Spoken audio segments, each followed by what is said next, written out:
The footage you are about to see is one man's journey to realizing that he was 100% wrong about Ayaka, and here's why. The majority of comments that I saw when I said that I didn't like Ayaka were just telling me that I was playing it wrong and you should have used a freeze comp, but these dumb idiot mouth-breathing, knuckle-dragging, limp dick, big dummy dum-dums don't realize that a freeze comp does not get rid of my number one complaint, which is Ayaka's dash sucks.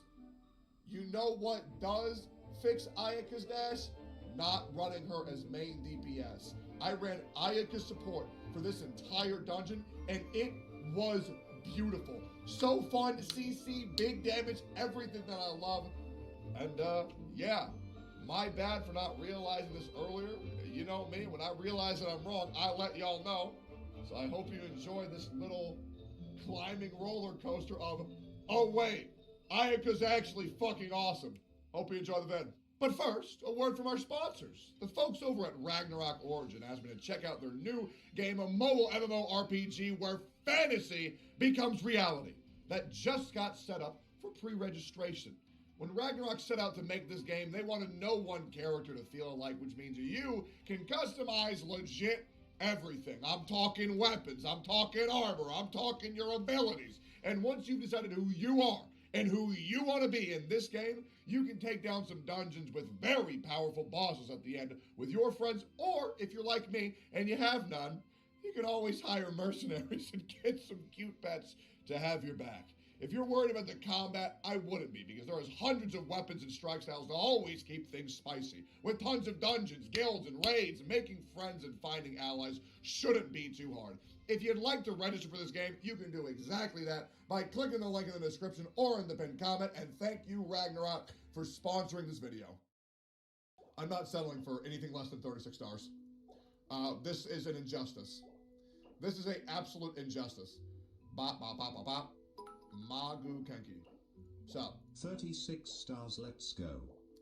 Dude, I think I would have just got it if my fish didn't die. Fuck! I don't need it. So I think I'm gonna just do it again. But this time we're gonna do something a little bit different. Congrats. 93% crit, that's not bad, dude. Go ahead, crit damage hat. Bakuretsu, da da da. Okay, crit damage. Energy recharge, crit rate. Holy shit, that is insane.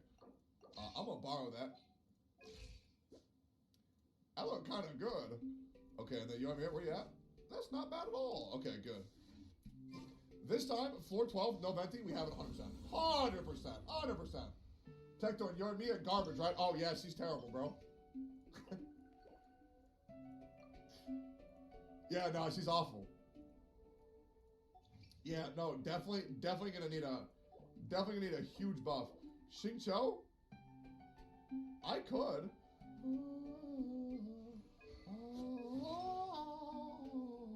Wow, what the fuck is this? What would you suggest for S support fiscal build? Mine is sitting at C6 with no build. I'm gonna run you on Emblem. That looks delicious. Alright, cool. Too much ER? Dude, shut up! It's the Emblem set, you fucking monkey! Jesus Christ! Jesus Christ! Let's go. Whatever you do, don't spell Kid Among Us backwards. Suck my dick? Okay. Here we go. Yoi, Fish, Xingqiu, Benny. Team 2. Dog Tag. Kazuhu. Ganyu. Big Dong Zhang. You know what? We'll use Ayaka once more. Equals all!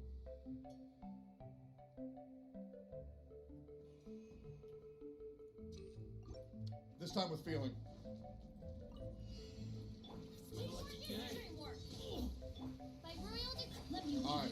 I'll stay over there. Outlines your fate. No, my goldfish is down. Bop! Fire hazard. Death be upon you! The light shine! There's so much shit happening towards them. Okay, I'm gonna just chill. We're gonna reset. It's gonna be great. Witness the power of Goodwa. Midnight, Finn. Fuse is lit. Oh my god. That's a lot of damage, dude. That's a lot of damage. Okay. Gonna reset. Bop, bop. Bop, bop. Let me leave you a verse. Bird. Teamwork is strength. Time for a light show. The light shine. Okay. I'll say it, dude. Shincho feel kind of good on this team. Stabilize. Take flight. Yoni is This work? good, Yoni is good, Yoni is good, Yoni is good, Eggy Lock. One with wind and cloud. Tidal wave. It goes all. Okay, I'm gonna freeze you, and you're gonna TP to me. Brace yourself. I'm gonna kill your fucking birds. Land. Hold on, I need one freeze on you. You dead as fuck. You are dead as fuck. Dude, Tortali with Aya's ult is kind of nice. It is kind of nice, dude. The light shine.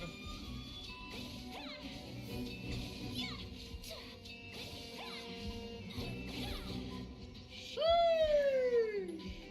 Yeah, that mirror made it hella thick, dude. God damn. Alright. I don't remember which one this is. I think this is a free one. Rain outlines your fate. Oh my god, I'm going to die. Okay, but I need your help, please. Fire hazard. Okay, we're gonna be all good. I'm gonna heal everybody up. It's gonna be fucking great. I'm gonna kill you in like 2 seconds. Might be a little bit longer. Like 2 seconds. Okay, stop! Good. Let me leave you a verse. Back to full poggies.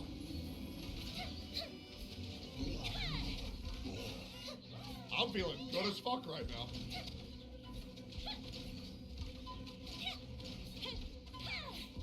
Okay, we should have this dude under control, so I'm gonna do the. I'm gonna just chill for a second. Ow. A minor setback. That should be good. And I think I can just go. Yeah, we're good. Poggers! Let's go! Alright.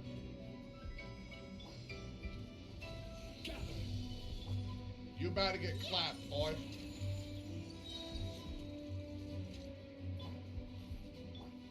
Sakura swirl. The wind knows me. Clouds high. The birds call. Okay. Well, time for the resident sleeper phase, Smog. Wow! You are dodging everything today, man. I'm gonna need your ult back. Wind strike. Time to go. Brace yourself. This is gonna hurt. Dude, Tartalia's damage looks kinda good, I think.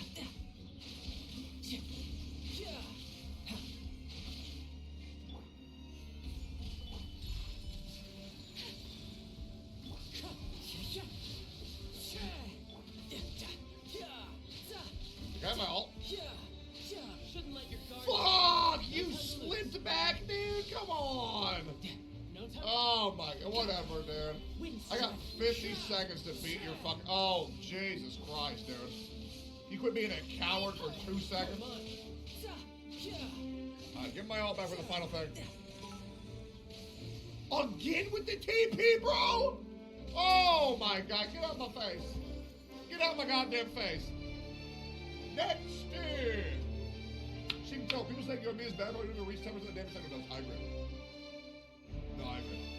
My Yoimiya is kind of fat. Alright, here we go. Freeload time. Bop. Bop. Bop. Bye-bye. Oh my god. Oh my god! Okay, what the fuck? Wings of darkness. I'm going in. Let's light it up. Here's your Joe. Rain outlines your fate. Witness Got all the done. power of goodwill. Fuse is lit.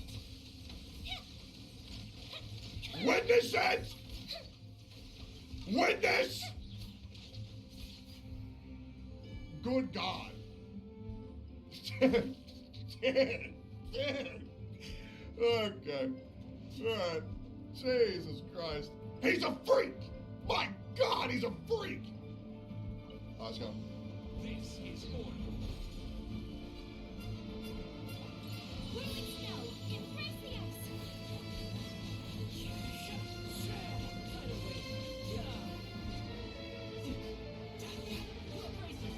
This is gonna hurt.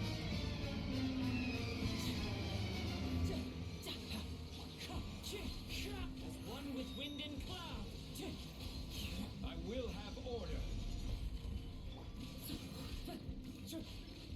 Into the wind. My apologies. You about to die today, boy. Bye bye. Okay, I'm gonna take it back. And my bad for not noticing this earlier. I actually like Ayaka. I just don't like main DPS Ayaka. Not gonna cap. Using Ayaka with Tartaglia main DPS is kind of cool. Because then you like throw your ult with Ayaka, and then you go to Tartaglia, and then you constant hydro to where they can legit never move. And you don't have to use your fucking dash, because you only keep her on the field to do her E and her ult. That's kind of dope. Character development.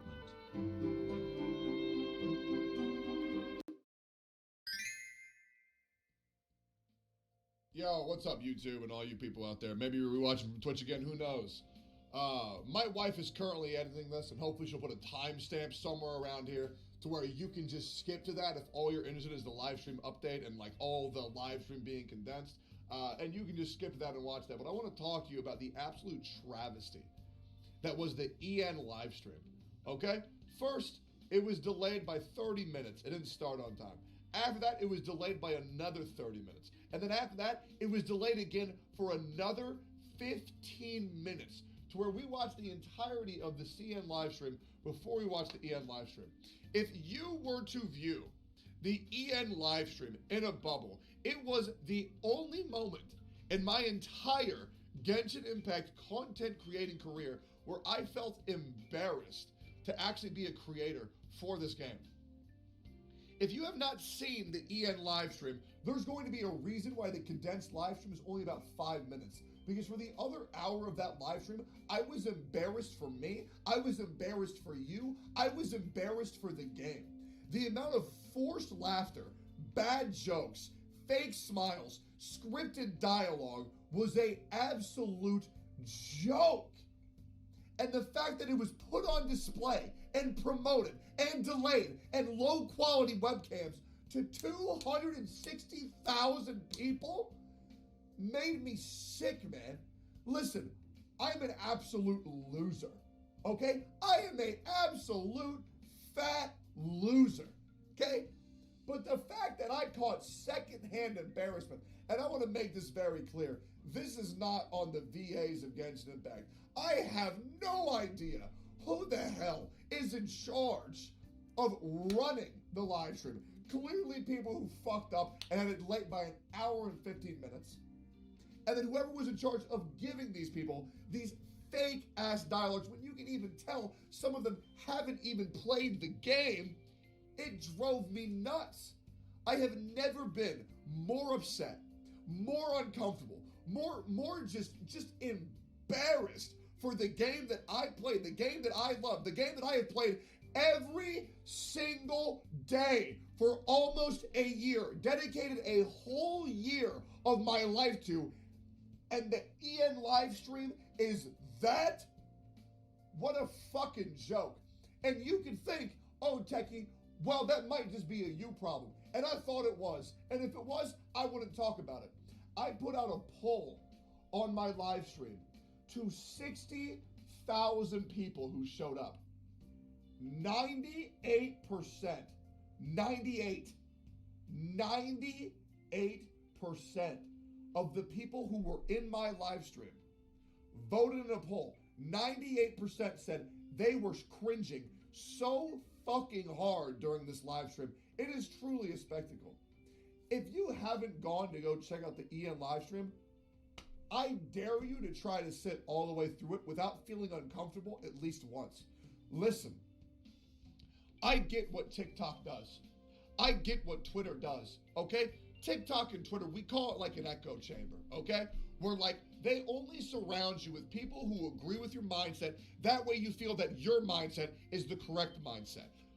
But when you try to make a mini one of those, okay, for the stream, okay, where it's just a bunch of people smiling and laughing and smiling and laughing at all these horrible fucking jokes and all these unfunny pieces of dialogue, it just makes people uncomfortable. It just makes people embarrassed. And listen, the only reason why I'm talking about this, the only reason why I'm so pissed off is because I don't want this to happen again, okay? The 1.1 live stream was already bad enough. But I'm going to be real. If that's the state of the EN live stream, we should just put subtitles over the CN ones that are already pre-recorded. It's very possible. And then just put it on the EN fucking stream. Because what the fuck was that? I actually felt sad the entire time watching. The only saving grace is that 2.1 looks really fucking good. Okay, 2.1 looks fucking amazing. It looks stupendous. And the little package they did at the end where they actually showed real people who enjoyed the game and even got some of the content creators like Tenha to go on and voice their opinion was beautiful. I loved it. Real community interactions, real fans were great to see. But I have no idea what in the fuck that EN 2.0 live stream was besides a joke and fucking embarrassing. I hope you all enjoy the condensed live stream. It's going to be very short because the majority of the time I was watching, I was just fucking pissed off and trying to escape the cringy dialogue, the horrible jokes. And I hope you enjoy the video. That shit to me has me terrified for the future because Genshin Impact players already have a bad enough rep as it is on social media. And when shit like that is going out to 250,000 people, I don't fucking blame them. Repeat after me. 3, 2, 1, 1, 2, 3. Okay. All right. You know, Wait, different trailer, Paul? the island was not located in Sangonomiya, but after she struck down our protector deity, the shrine was abandoned. Okay. Different trailer, okay, okay. Recently, some of our soldiers started showing symptoms of accelerated aging. If that's the case, then the peace talks are likely a trap. Nani? Accelerated aging? Wait, why? The way people charge in here as they please. So uncivilized. I still can't believe. Fuck my God. Shit, I was about to fucking break my PC. Have you learned your lesson now? The way you follow me around like a dark shadow. Oh my God. Oh my God, yes. Not even ashes will remain. Okay, okay. Get them! Protect Madame Kujo! I will do everything within my power to defend my family's honor. Strike! Oh, fuck yes. Storm the front! You Kujo scum! Colluding with the Fatui isn't low enough for you already. You just want to take everything away from us. To survive hardship, you must prepare for hardship.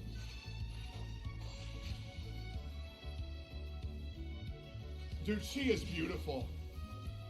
She is so cute, man. I can't get over that. She is so cute. Oh my God. To heal wounds. It's unbelievable. It is Out of unbelievable. Curiosity. What is the reason that I find you standing here before me once again? Why are we back in there again? Shine down. Now you shall perish. Holy shit. Holy shit. Holy shit.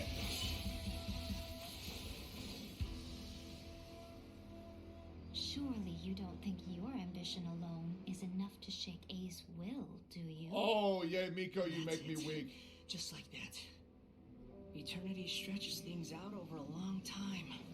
But each moment within it becomes all the more fragile. Fuck you, little boy. What the fuck do you know in your big ass hat? Yo, Scaramouche, yo, fuck you, dude. Fuck you and your dumbass big ass hat and your dumbass boy shorts. You know, this is starting to feel like chili pepper weather. Did you happen to see how the city looked on the way over? What does that even mean, my Everyone's mom? getting ready for the Moonshine What is that- Festival. what does that even I took mean? part in this year's Masterful Chefs. If possible, I'd like you to be my culinary consultants. There is one dish that perhaps you could try making for me. We have 2 extraordinary talents this year. I'm interested to see their choice of dishes.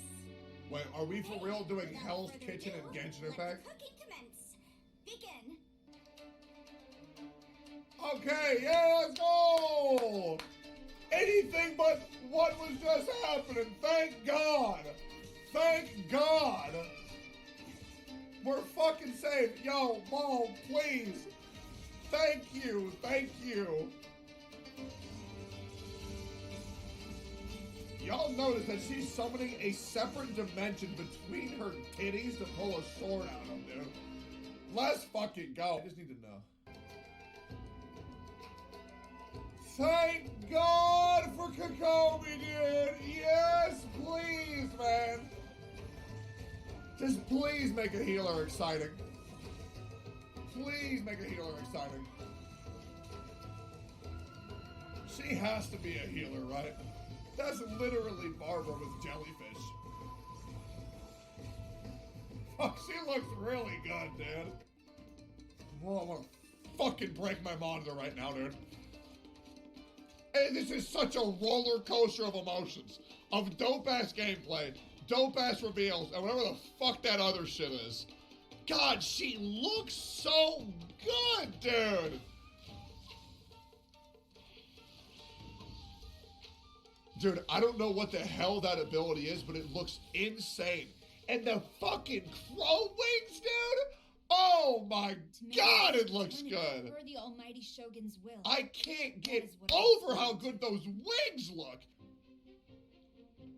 Sheesh, she got a booty though, man. Damn, bro.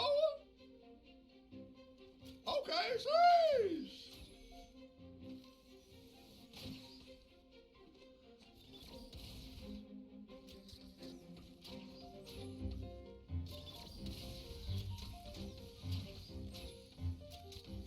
Dude, that cryo infusion on her bow looks so dope.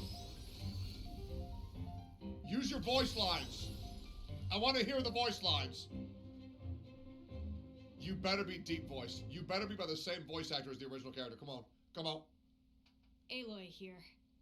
I don't know this world, but my arrows are sharp and my bow's Wait, is that the original If your voice actor? party needs help. I'll do what I can. Sarah will be appearing in the first Event Wish in version 2.1. Yo, they fucked up not putting Sarah on the Kokomi banner, because I'm pretty sure that Kokomi banner has been one of the lowest net gain monetary banners ever released.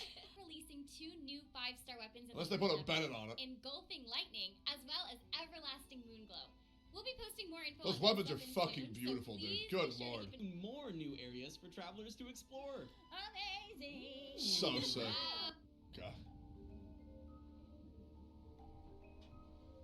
There we go, dude. No commentary, poggers, dude. This guy looks so sick. Let's hope to God they did not make them as worse as their sister. Please, God, be a bearable fight, because the Oceanid is fucking terrible. Is this the Electronid?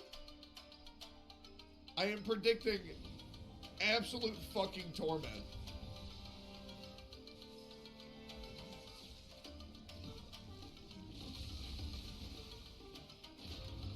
Those animations are so clean. Oh my god. Oh my god. Please. Oh yes. Hey, show me Senora again. Fuck it, I'll see it again, bro. Shit, I'll see it again. Fuck it, dude. Yes, please. Holy.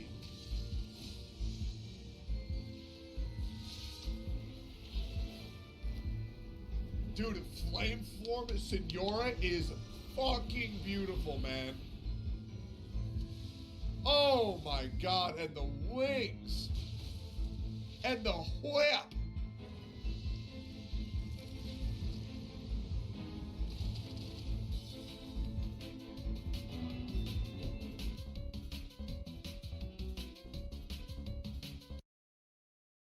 Quite hard to come by. Well then, amuse me. Surrender is a valid option. I promise I'll be gentle.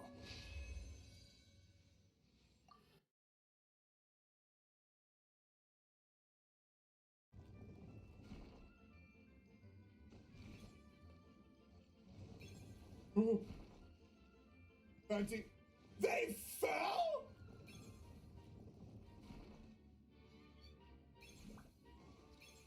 You can fall? Oh, fuck! I mean, hey, it happens to the best of us. I mean, shit, bro, it happens to the best of us. Oh, man, that's unlucky. Yeah, man, I mean, you know. Chi-Chi. Who? Oh, Jesus Christ. Okay? New unit, Pog. I was like, who the fuck is that? Okay? Jinque, Pog. Next. Yes! Oh, boys, we got the booty! Oh, let's go, dude. Oh, let's go, dude. Oh, God. Via the power of Twitch chat, man. Oh, that's a big nut, dude. Oh, yes. The parkour challenge criteria has been met.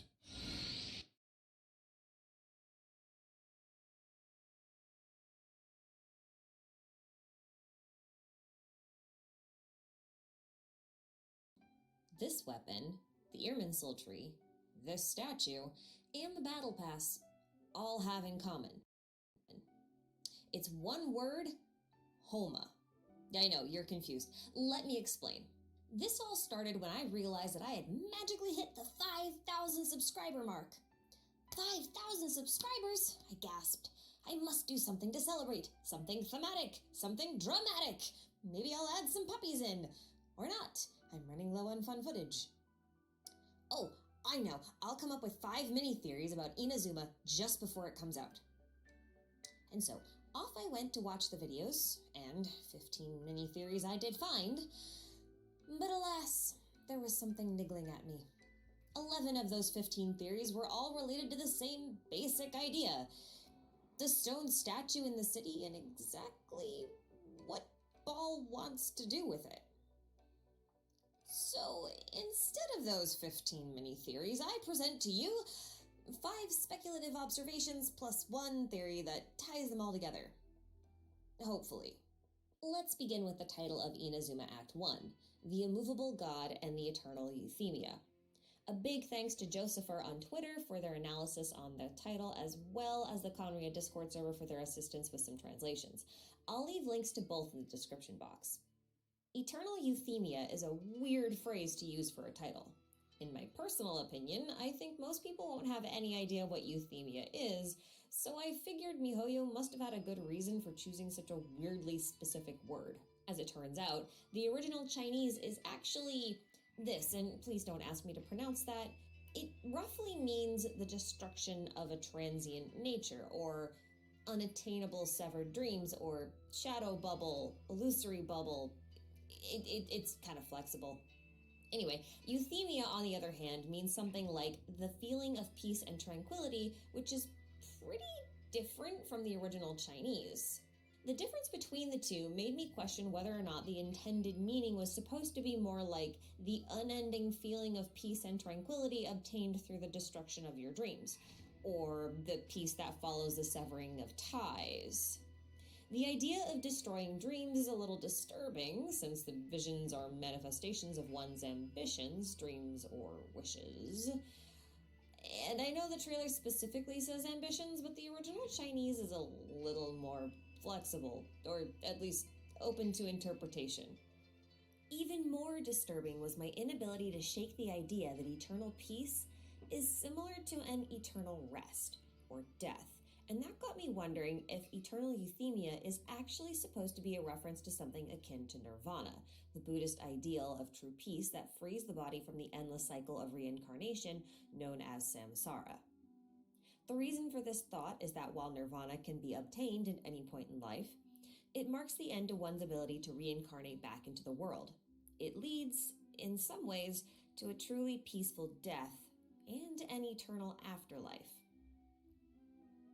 So I have to wonder if Ball once believed that samsara's continuous cycle of reincarnation was true eternity.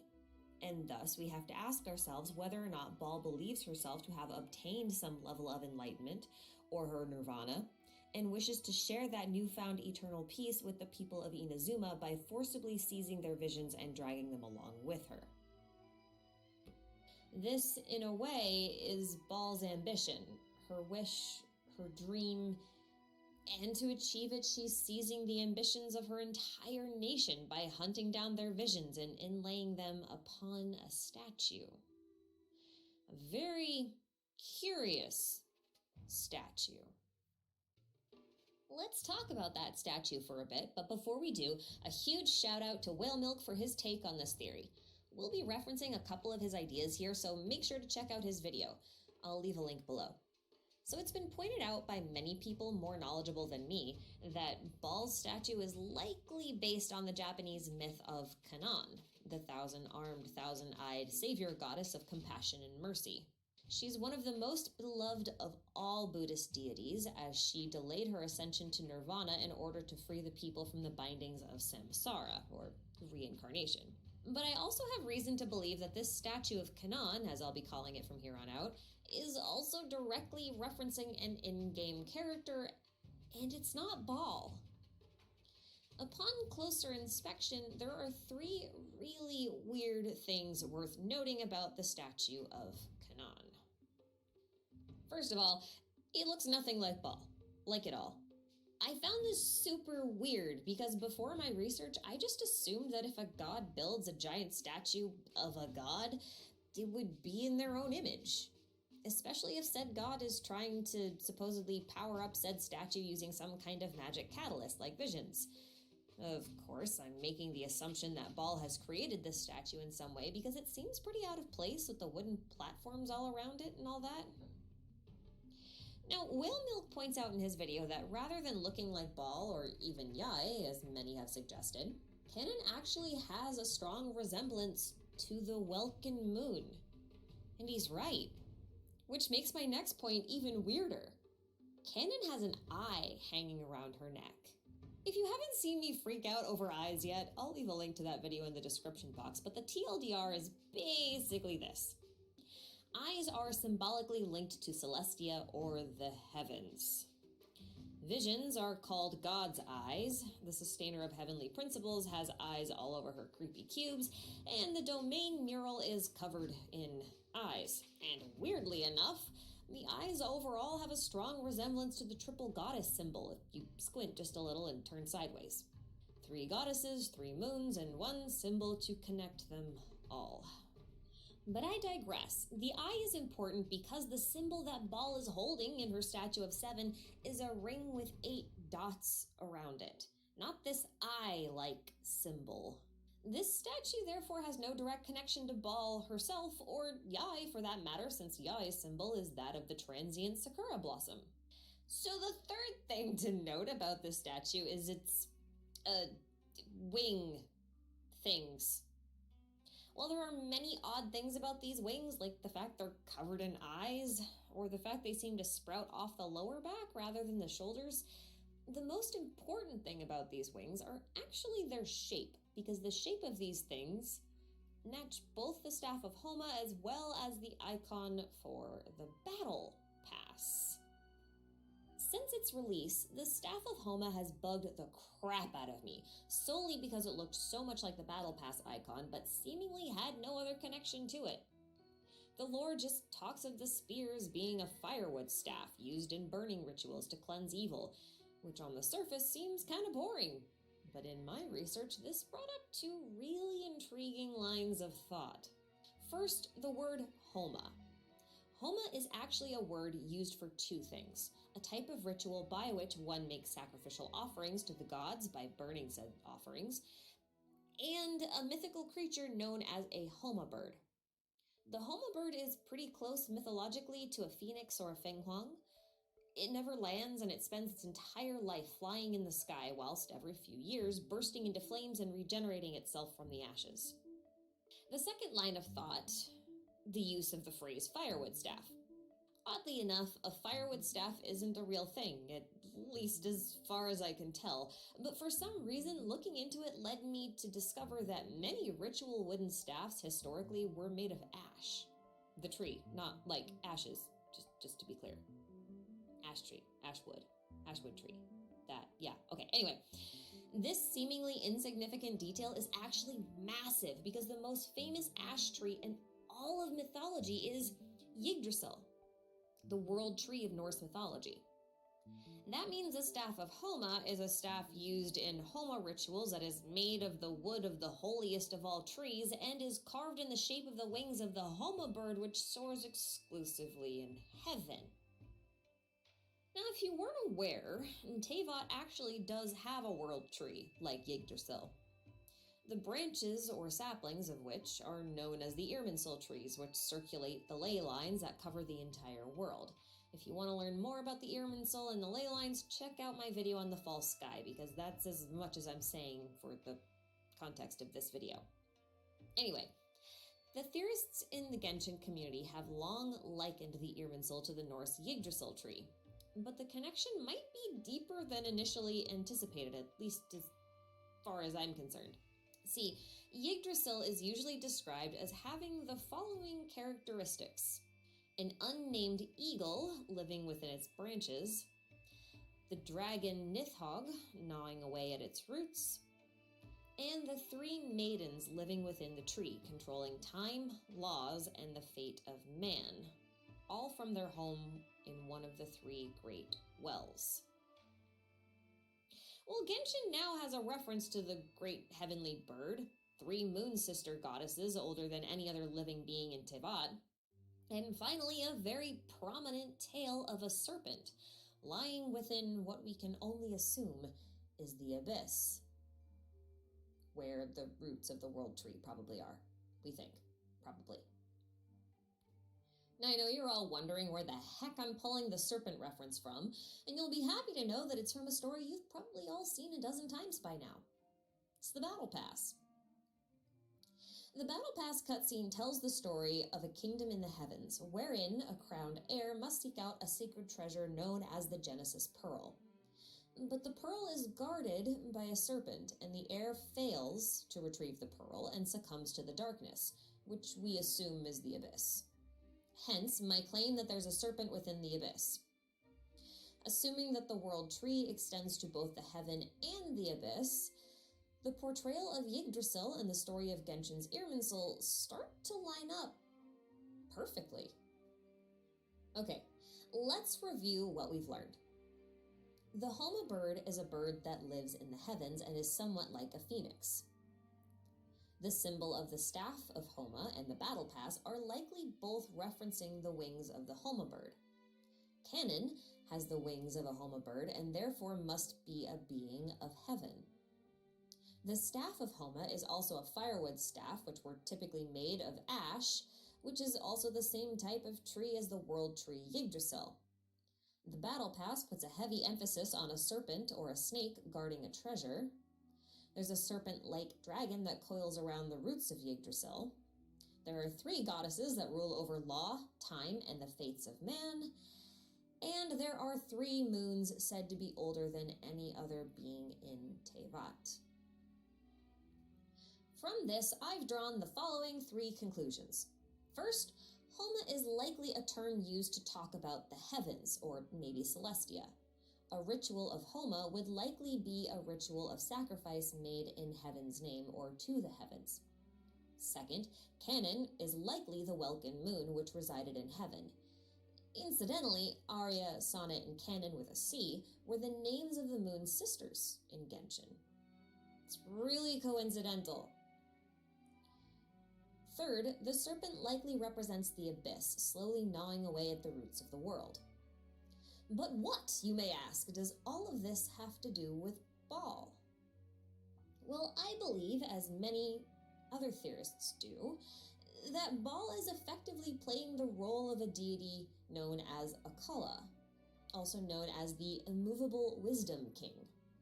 He's described as holding the sword of wisdom, with braided hair hanging on his left shoulder, one eye lightly squinting, and blazing flames radiating from his awe-inspiring body. He burns away all impediments to enlightenment, and when gods like Shiva and Vishnu are described as wicked for trapping humanity into endless cycles of rebirth, or samsara, Akala strikes fear into them because he has the ability to bind them.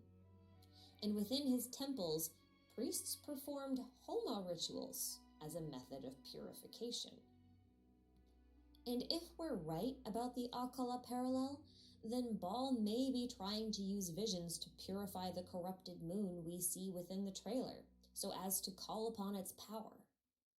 She may no longer believe in the endless cycle of death and rebirth within Tevat, not seeing it as her ideal, unchanging eternity.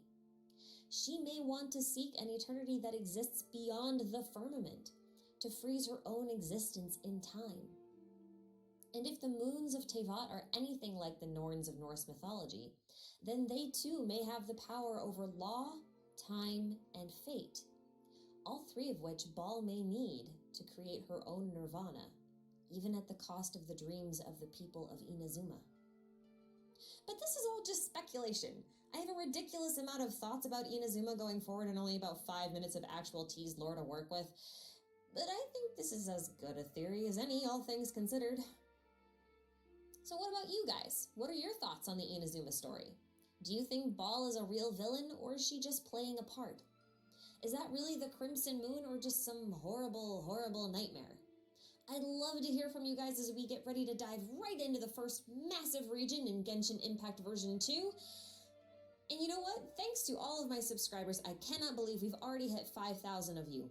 You guys are absolutely the best, and I cannot wait to see you all in Inazuma. Until then, take care.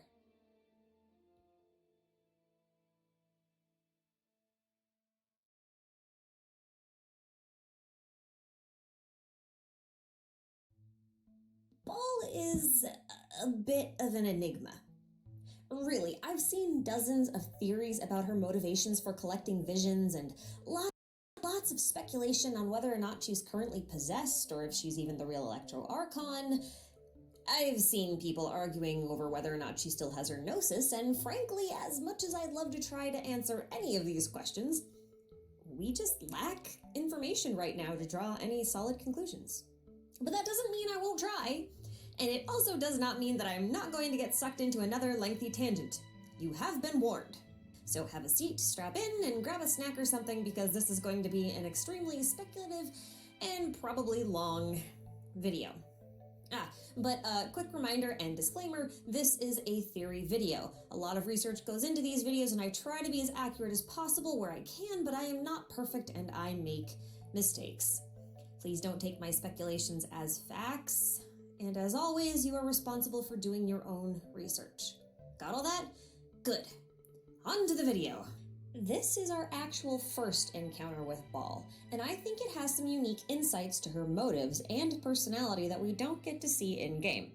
At least, not as of version 2.0. Note the name of this chapter, Omnipresence Over Mortals. Now compare it to the name for the beginning of the 2.0 Archon quest, These are two very different titles, and both are referencing a different god. It's not as obvious in the English Travail trailer, but did you know that in Chinese it actually says something like mortals under the 1,000-hand, 100-eyed heaven? This is a pretty obvious reference to the statue in the middle of Inazuma City and not Baal herself, which is really odd when you think about it. The next line is a little misleading in English as well. The original Chinese could be translated along the lines of the god who chases eternity. What eternity does she see in mortals? These two translations are very different. English is from the perspective of mortals, and Chinese is from the perspective of Baal. From this line, I'm going to suggest that Baal may not see eternity in mortals themselves, but may seem some form of eternity contained within their visions. Big thanks to Zara on the Comria Discord server for these translation notes. Now, what confuses me the most about Baal actually comes from her contradictory surroundings. From her design, to her element, to her whole country, everything around her just screams of transience, while Baal herself defiantly proclaims her ideal is that of eternity. For example, let's take a look at something really banal, like the flowers she wears. These aren't just flowers she picked at random one morning to plop in her hair, as they're quite literally symbolically representative of her. And you know how I know that? I broke into her house. And looky what I found on her door. Yep, same flowers. No one engraves the door to their personal quarters with something that's completely at odds with what they believe in. That's just silly. Anyway, these flowers are probably morning glories. They're known as asagao in Japan, and they typically mean brief love and longing. The blossoms themselves are pretty short-lived, so they're also associated with the fleeting nature of love. It's not exactly the epitome of eternity in a flower, now is it? Otherwise, they would be known for eternal love, and they're not. But instead, tulips are, which is weird because tulips have blossoms that do not last that long and fall off like really quickly, so I don't know how flower meanings get assigned, but that's a whole nother thing. Anyway, that same hairpin that hosts the flowers also has a butterfly on it, and butterflies can also be found on the trim of her shorts. Butterflies are symbols of transformation or metamorphosis. Still, definitely not a symbol of eternity. And of course, there's her element, Electro. I don't need to explain much here, do I? Lightning flashes only for an instant and then it's gone. That is not eternal. That's like brief, fleeting. It's transient in nature. Do you see the pattern? And as for the nation of Inazuma, well, it's covered by the sacred sakura tree. Sakura trees are known in Japan for the distinctively short lifespans of their blossoms. The blossoms are also associated with the fragility of life, impermanence, and renewal. So where are these symbols of this so-called eternity? I can't find any. Where Mondstadt lives and breathes Barbados' ideal of freedom and Liyue revolves around Morax's ideal of contracts, Inazuma seems to be a country of contradictions. This may actually explain why Kazuha suspects the Electro Archon no longer believes in the ideal she once used to. The same ideal that allowed Electro visions to be granted is no longer anywhere to be found. I would therefore like to argue that Baal used to believe that transience was eternity. Like life is an eternal cycle of death and rebirth, that kind of thing. I think something changed her mind in recent times, and now she believes that eternity should essentially be one moment that never ends, never changes, and never dies. Zhongli says outright that Baal closed Inazuma because of visions. She wished to seize all visions within Inazuma and inlay them upon the hands of her omnipresent god statue. He says she wants visions precisely because they are divine blessings, and that they should therefore belong solely to divinity. He also goes so far as to suggest that she's been thinking about eliminating potential threats to her eternity for quite some time, meaning this wasn't a rash decision, it was premeditated, probably pretty heavily. His perceived death will be seen by her as a confirmation that her eternal reign can crumble just as easily and quickly as Zhongli's has. Of course, this is all his speculation, but given that he's met with her and spoken with her on even terms, it's safe to assume there's at least some grains of truth in his words. Knowing her, she must have again quoted that adage she is most fond of when proclaiming that decree to her people. 7 ideals for 7 gods, and of these, eternity is nearest unto heaven. Zhongli's line reads a bit like Ball is just being conceited in thinking that her ideal is the best and therefore should be the most associated with the divine. But the Electro Gemstone has a very different tone. This body is the noblest and most eminent of all in this world. It should hold absolute control over this world. It once promised its people a dream, the never-changing eternity. Not once does Ball directly reference herself here. She says this and it, not I or my, when referring to this divine body. So what if she's not talking about herself at all, or even her own ideal? What if she's talking about the ideal of the 1,000-armed, 100-eyed statue? The statue that resembles the Welkin moon? This is really more confirmation for me than anything else because I have, in fact, already covered this topic in another video where I was making predictions. Go watch it if you want more context because we still have a lot to cover and not a whole lot of time. So anyway, if you really think about it, Ball might actually be the Archon of eternal transience that wishes to pursue or resurrect the ideal of that which is most divine, the ideal of true eternity. An ideal that does not actually belong to Ball. And Yai actually has a line that supports this idea. When that ambition disappeared, he began to doubt himself. As he battled his growing anxiety, he slowly descended into the state you see him in now. Much like a certain fatally flawed friend of mine.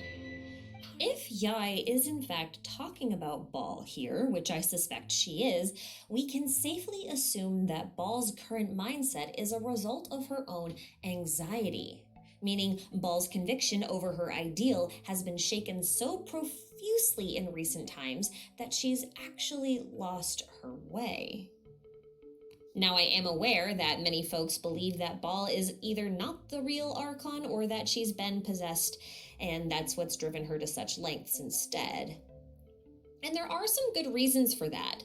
Ball sounds empty and robotic when she speaks for the most part, and she's surrounded by foxes who are known for possession, both consensual and otherwise. And don't get me wrong, Yai is a fox and is sus as hell, but I was also really sus of Ningguang back in the day, and that turned out to be a whole lot of nothing, so slap that skeptic sticker on me and call it a day. I just don't think she's pulling strings so much as assisting the Archon and casually observing the results.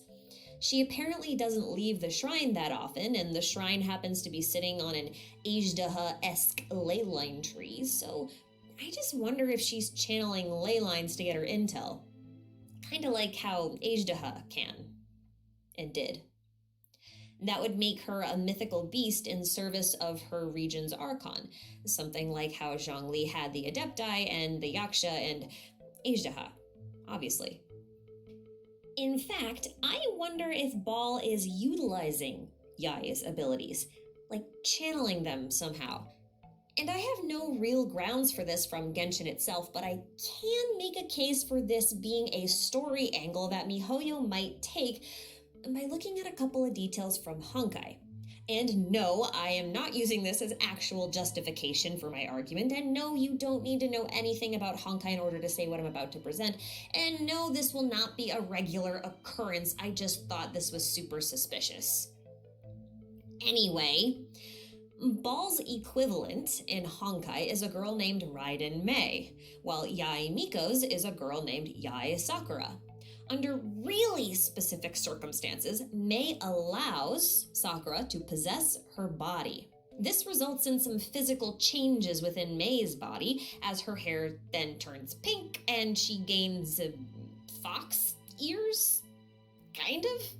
Sakura also has a mark on the back of her neck, which is a pink tomoe symbol, and this matches the same symbol on the back of Ball's neck in Genshin. In addition, the sword that Ball pulls from her chest looks a lot like a recolored version of a blade known as the Domain of Sanction, which is a weapon featured in Sakura's story quest in Honkai. So I think that's enough evidence to suggest that there's at least a literary possibility that MiHoYo could revisit this idea in Genshin. Not saying that this will be the actual plot and that they'll use everything verbatim, but I just wanted to point out that MiHoYo has used consensual fox-based possession in the past with these two very, very similar characters. That's it. End of argument. Moving on. Anyway, Honkai references aside, I've also wondered if Ball might be trying to use Yae to stabilize her own powers and or emotions. Like, think about it. If Ball has lost sight of her ideal due to her own anxiety, then Yae might be her anti-anxiety medication. Something to stabilize her state of mind so she can properly function. Or maybe Ball's anxiety is so bad that she keeps herself locked within her chambers and sends an empty vessel to make public appearances instead. One that looks exactly like her, that she can pilot from a safe distance, perhaps with the help of Yae's powers of possession that we're assuming she has, because, you know, she's a fox, and that's what foxes do in Japan. Now, as far as making a case for Ball to have a secondary body, you may recall that Zhongli used an exuvia when he faked his own death. That was that dragon thing. Remember that? It fell from the sky? Now, if you don't know what an exuvia is outside of the Genshin context, it's basically like when an insect sheds its outer layer. So it's kind of like a hollow shell or an empty husk. It may still contain Archon power on some level or some sort of residual energy, but it's not necessarily the Archon itself, so therefore there is a precedence for Ball to have her own sort of exuvia. Which brings me to Scaramouche. Stifle your skepticism. I am definitely not the first person to think this, and there's been a lot of speculation about a relationship between him and Ball for a very, very long time. 246 days as of recording this video. And I believe what actually started this conversation was again something that's related to Honkai Impact. We talked about her before, but the character that governs over thunder in Honkai is known as Raiden Mei, and Scaramouche actually has his entire outfit based on one of her outfits. Now that Ball has been released officially, we can also note that her outfit is also based on a version of one of Raiden Mei's outfits. Rest assured that this is the last mention of Honkai Impact in this video. All other similarities between these two characters are actually found within Genshin. I just wanted to point out where this whole thing started. Ball's other name is actually Raiden, in the same way that Zhongli's name is also Morax, and Barbados is also Venti. This is important to note because in Japanese mythology, Raiden, or Raijin, is the god of thunder, and what's more, he's typically accompanied by his brother, Fujin, the god of wind. Both have very distinctive adornments. Raiden has the thunder drums, while Fujin carries a bag of winds on his back. Now, Ball has her thunder drums visible on her statue of 7, as well as on her back during combat. and Scaramouche carries a weird little bag on his back that seems to suit no particular purpose but could definitely be referencing Fujin's Bag of Winds, which would also mean that Scaramouche has a good chance of being an Animo character, and I think that's hilarious. Anyway, moving on. Ball and Scaramouche also have the same coloring, specifically with their hair, which of course is not a rare thing until you turn Scaramouche. Isn't the bag on Scaramouche's back the same bag as the artifact set for energy recharge? His model around and take a look at the backside of his head, where you'll find two very pale purple streaks. These are identical to the streaks in Ball's braids. They both also have the same eye pattern, so while the colors differ slightly, the shines and placements of the designs within the eye are in fact nearly identical. This is actually huge because the only other characters to have matching eye patterns like this are Barbara and Jean, and those two are siblings. Everyone else has completely unique patterns for their eyes. And just as a quick note though, all Archons have what appears to be a glowing pupil, and a halo glowing effect of the pupil is missing from Scaramouche, which makes sense because he's not an Archon, but it is worth mentioning because it is a difference. Anyway, let's talk about Scaramouche's incredibly distinctive hat, because that's a comfortable segue. I think it's pretty weird for him to wear this hat, not because it's huge or that its design is particularly odd, but because it's actually rendered after a hat known as an uchikatsugi. An uchikatsugi is a large, wide-brimmed hat with a very long veil that was only really worn by women. As far as we know, Scaramouche is not and does not identify as female, so it's a little odd that he's wearing a woman's hat. Why would he do that? Because I suspect that he may have been intended to be female originally, not by the game designers, but by in-game lore context. I swear this will make sense in a minute, just hang on. Many theorists, myself included, think that Scaramouche is the character being talked about in the Pale Flame set's Surpassing Cup. I believe he's the only one of the Fatui noted as being fair of face on his original introduction, and this descriptor is also used in the Surpassing Cup in both English and Chinese, so it has to be a pretty important feature of the character it's describing. And after the cup calls its owner very fair of face, it goes on to talk about how its owner was divinely created, but then cast away like worthless dross. You know, like a waste product, like sawdust. Right? It's kind of useless. This implies that whoever created him thought he had some kind of flaw that was unacceptable. It then says that he woke up on his own and it was never intended that he do so, which to me means that he wasn't supposed to be anything more than a shell at first, but somehow he came to life on his own. You know, like Frosty the Snowman, but many times more angry and small. Heck, we've seen him do the whole waking up on his own thing once before in the Unreconciled Stars event when he woke himself up from the meteor-induced coma without any assistance, 256 days ago, as of recording this video. No, I'm not salty. Don't ask me. So assuming Scaramouche is the Surpassing Cup, it's likely that he was divinely created as some kind of empty vessel, but cast aside because he wasn't perfect. Then he woke up on his own and started to wander the world like the angry little Ronin that he is. Then he met the Fatui and decided to join them because what else is he gonna do? Which brings us to the Fatui constellation wheel. Now we can only really confirm 3 of these, the first obviously being Sandrone, as he's the puppeteer or the puppet. I don't think it matters which one, because that is clearly a puppet or a marionette. And the second being the Narwhal, which is obviously Child, because that is his constellation, we've seen it. And the third being the Moth, which is La Senora. I will probably go into why she's the Moth in another video, but that explanation is long, so for now just accept the fact that her mask is basically a moth and it matches the constellation and move on. Now, for a long time, that little figure to the right of the Moth was actually thought to be La Senora. But upon closer inspection, that little figure is probably a doll holding a heart. You know, like a doll that suddenly was brought to life, like Pinocchio. He just grew a heart one day. In fact, that doll actually resembles something called an Ichimatsu doll. A doll that was named after a very popular kabuki actor, well known for his part in playing young male roles. So this constellation could possibly be a doll that came to life through some bizarre miracle, and therefore aligning with the Surpassing Cup's story, and through some incredibly random cosmic prank, winds up as the constellation of the tiny but angry Scaramouche.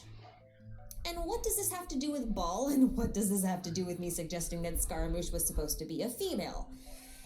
Well, circling back to my initial theory that Ball's anxiety may have pushed her to create an exuvia of sorts, it's entirely possible that Scaramouche is a failed iteration of Ball's exuvia, which was then cast aside because it wasn't perfect.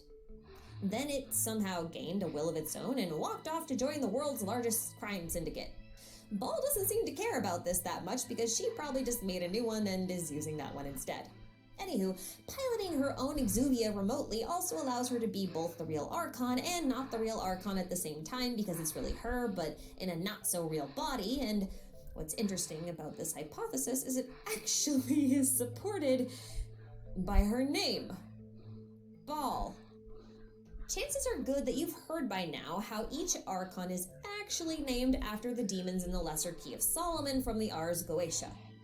Morax, Barbados, and Paimon are, at least, plus a few other random mentions that we're not going to go into right now, but Ball actually is not in the Lesser Key of Solomon. Baal and Belial are in the Lesser Key, though. And yes, I know that some people consider Baal to be an alternate spelling for Baal, and that is technically valid, but it's definitely odd MiHoYo didn't choose to name her Baal, but explicitly chose the spelling Baal. I've already looked into the name Baal across a few different cultures, and I've actually found some weird things.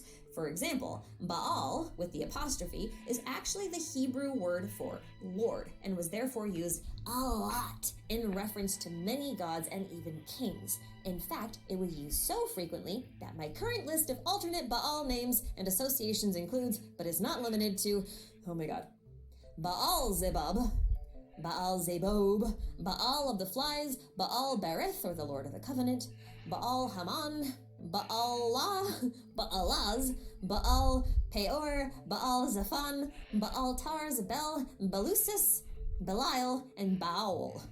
Trust me, this list is actually a lot longer, and my pronunciation is so terrible that I don't even dare to go through the rest of them. But anyway, aside from that list, Baal as a name was most commonly associated with the Canaanite deity Hadad.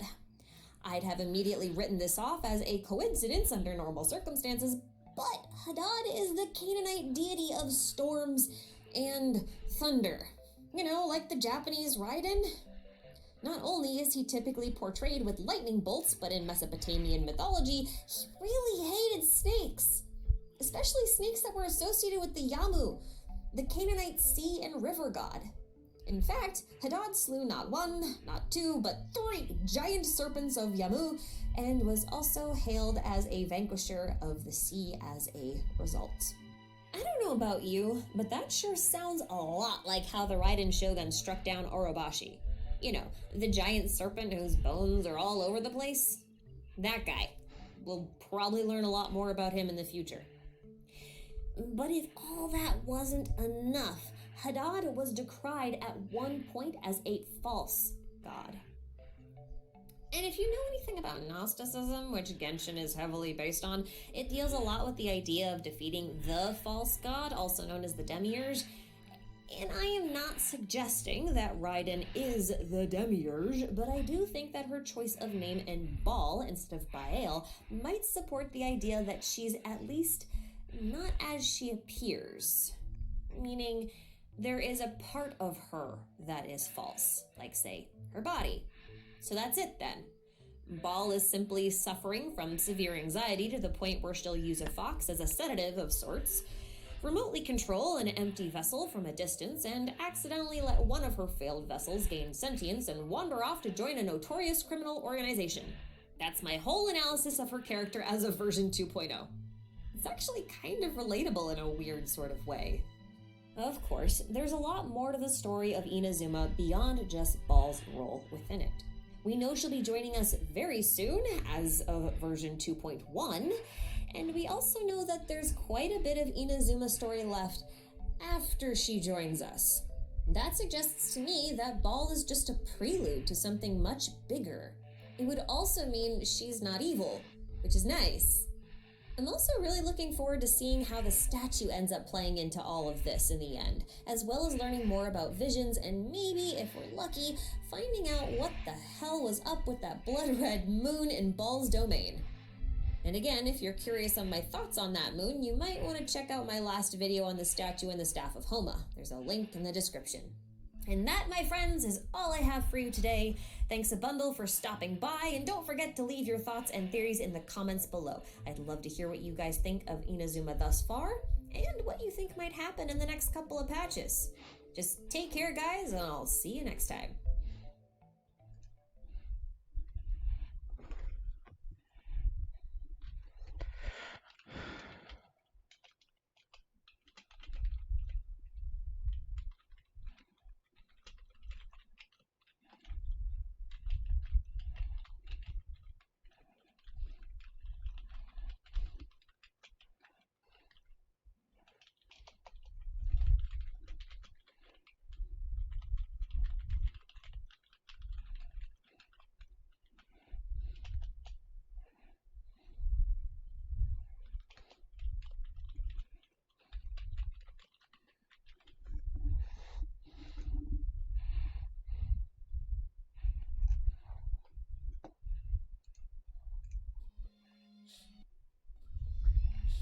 I am so mad. I literally just finished uploading my Ball analysis video for version 2.0 when I logged on to do my daily commissions and found that a world quest I thought I had completed forever ago actually wasn't done. So there's this soldier dude that you can find standing here named Tosaburo. He's badly injured, and by helping him out, he opens up to you a bit and tells you about his depressing experience within the Shogun's army. I really thought that this was the end of his quest, but you'll notice that the dude isn't here anymore, and he's been standing here for 2 weeks. He leaves behind this letter, which is very long, so I won't read the whole thing to you, but the sheer amount of information in it about Ball is annoying. Okay, so in his letter, he talks about his thoughts on the Shogun's war, and what's most interesting is the following passage. Her Excellency once said thus: "Since ancient times, wars have been divided into just and unjust wars. Unjust wars are born from the swelling of desire and the chaos of mortal hearts. Her Excellency means to collect visions throughout the world in an effort to realize eternity. This is a feat no less than the slaying of the great serpent hundreds of years ago. Using war as the method to rid this world of all who carry delusion in their hearts and to put an end to the possibility of injustice ever happening, there can be no war more just." Okay, so this doesn't really refute anything in my Ball analysis video, I think, but it does make her motives a lot more clear. Here's how I see it now. Ball believes that desire in people's hearts causes meaningless wars and conflict, and these wars do not fall in line with her ideal of eternity, at least not currently. She is therefore deciding to weigh what she believes to be a justified war, to rid the mortals of the desire that fuels their wars, which are not justified. Now I'm going to go out on a limb here and suggest that desire is most likely referring to the feeling that gives birth to visions, like ambitions or wishes or hopes, right? This explains, at least in part, why Ball is collecting visions. Visions stoke the desire within the hearts of mortals, and desire leads to unjustified wars, which threaten her eternity. Simple. However, she then continues to say she's ridding the world of all who carry delusion in their hearts. But she's hunting visions, which means Ball believes that visions may be the same thing as delusions, or that visions are fueled by a person's delusions, which then suggests that the Tsaritsa is actually gifting people with, like, actual visions, but altered? And anyway, Ball does not like delusions. So while visions and delusion discourse itself requires a much further deep dive on its own, I'll say this for the time being in regards to Ball. Her anxiety that I mentioned in my analysis video may stem from her attempting to rid herself of her own delusions, which may have led her to attempt several different methods. One may have been the creation of a flawed exuvia, which I'm going to call Scaramouche, because she may have wanted to use it as a host for her delusions that she could then restrain outside of herself. And the other method may be the use of Yae Miko's possession. Consider the idea that Ball is, in fact, the real Electro Archon, but maybe she views her gnosis as her own delusion, and therefore has requested Yae to suppress it through a method of possession. I also think with this information that another theory I have about visions and delusions being older than even the Archon War now has a lot more merit, but that's another video for another time. I'm still so mad this letter showed up after I finished my stupid analysis video. My theory could have been so much more solid. But oh well, I kind of like this shorts format. Consider this a pilot test, I guess. And that's all from me, folks. Thanks for watching. I'll see you in the next one. I need rest.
Welcome to the Adventurers Guild.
when the sun's out to bathe in sunlight. Still need resistance.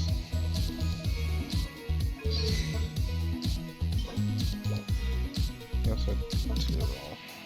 And I've got all the time it seems. I'd rather see you in my dreams. Another chance to dance I'll take. If I can see you. What was I trying to level? I think it was clean. Yeah, it was clean.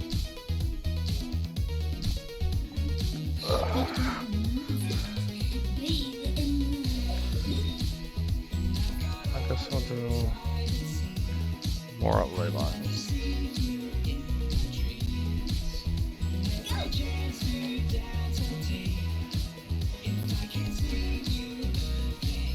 This is a new cat.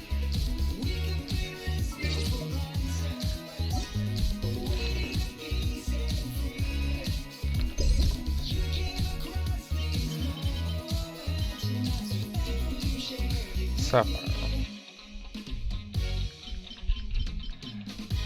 There. That's the name of the cat. Sapphire.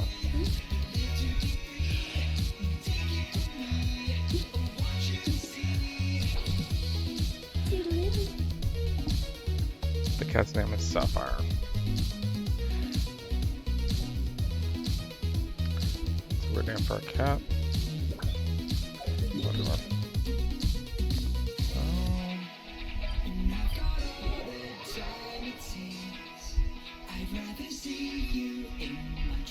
Faster to go over here. Not sure. If I can see you again, we could be listening for answers, waiting to be set free. You came across these moments, not so ever you shared it with me.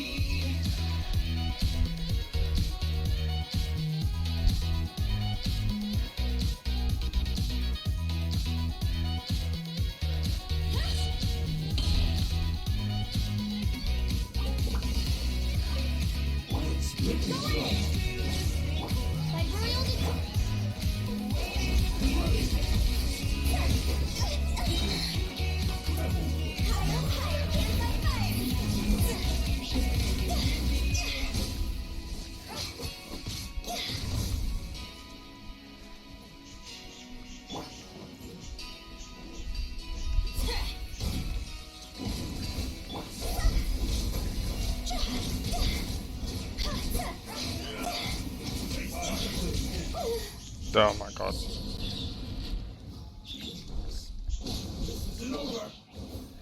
I'm ready. Need this.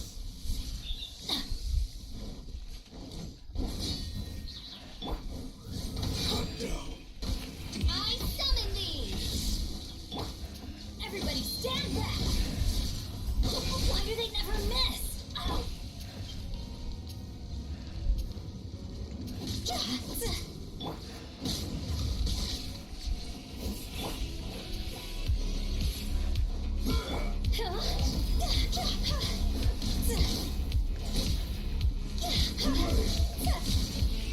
This isn't good.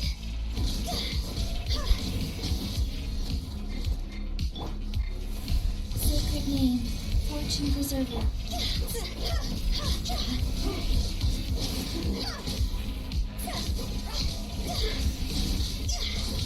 Win it!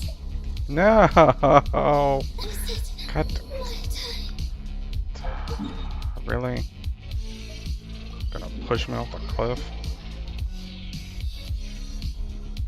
Bastard. That's annoying.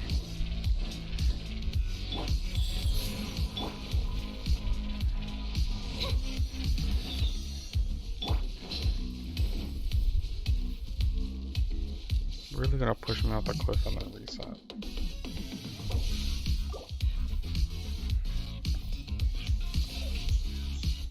Teamwork is dreamwork! That's gonna hurt in the morning. Let's light it up! Oz, reveal thyself!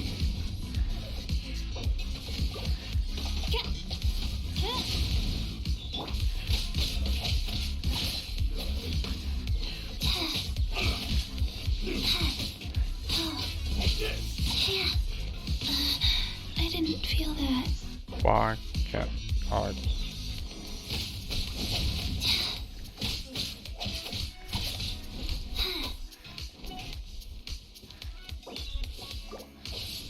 Can you let me revive Hutao?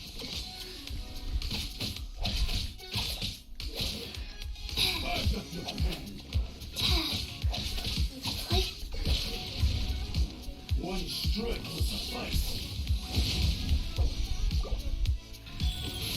Faster? Okay, faster. Ready.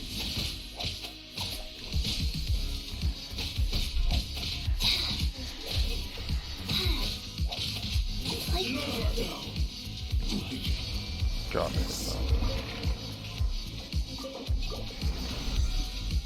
That took too long. Because I died.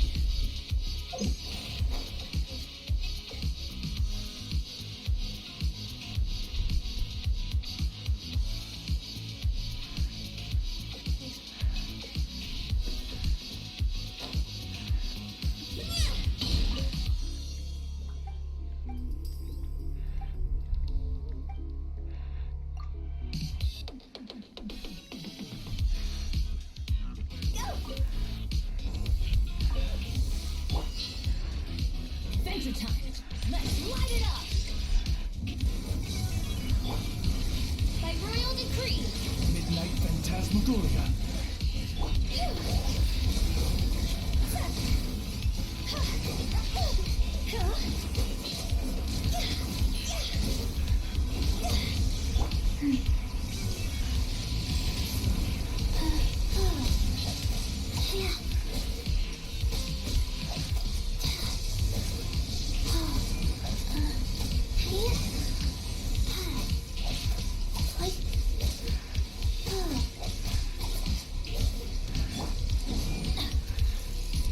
Everybody stand back. Odds revealed, team.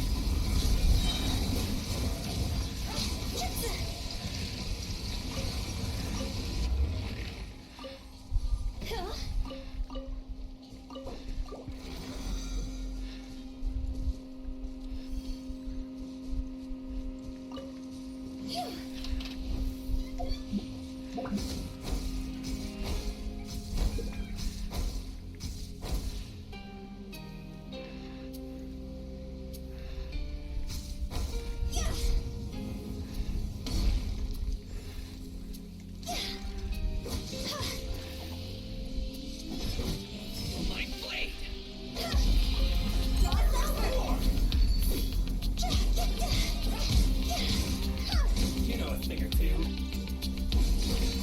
Move! By royal decree. Light blade! Go in. You know a thing or two.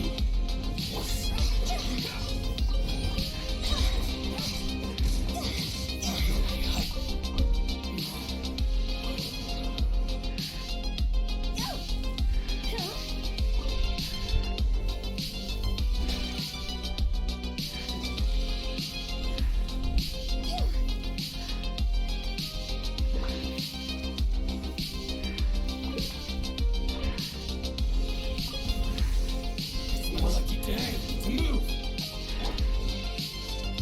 Light blade!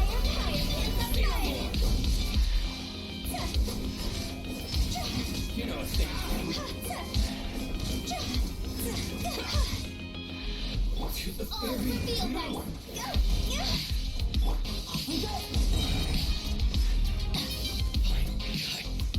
Adventure time.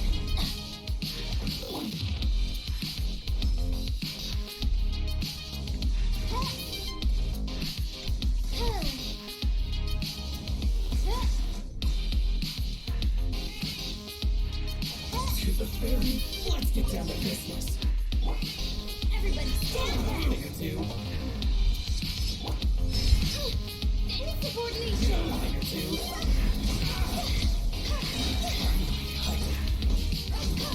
To the very...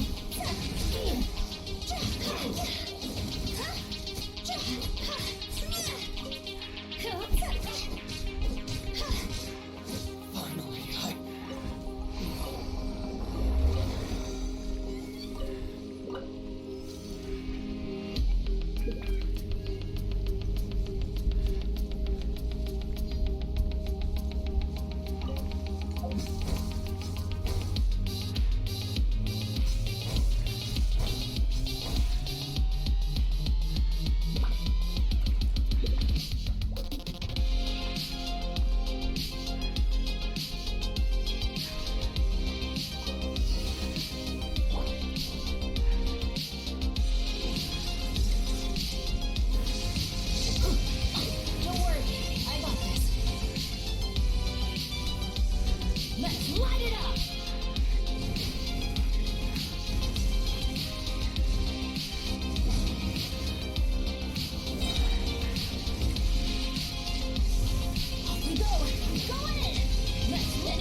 How did I?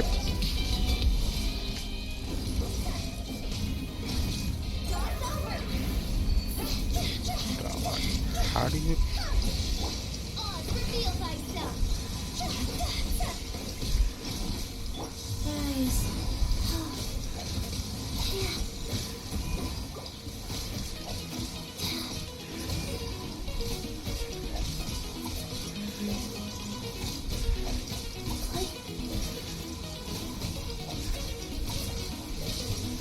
Orders given.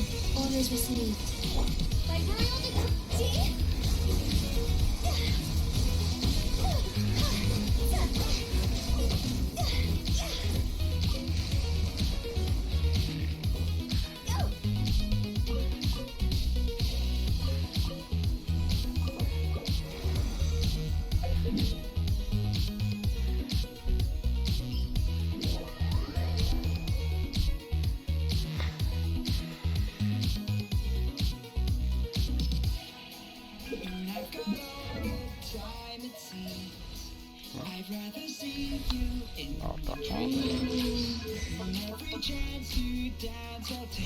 Clean another one on.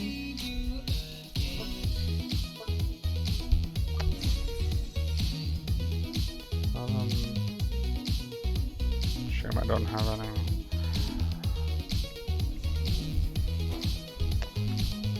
The whatchamacallit?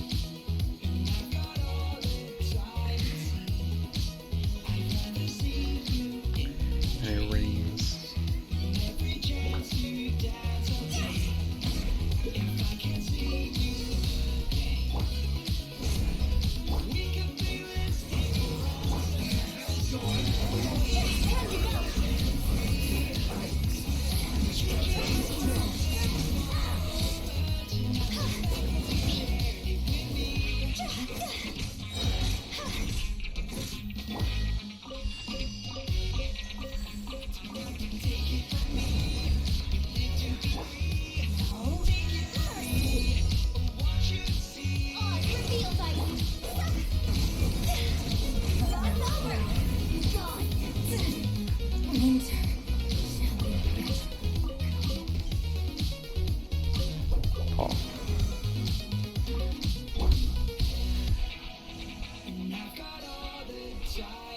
I took away the bombs.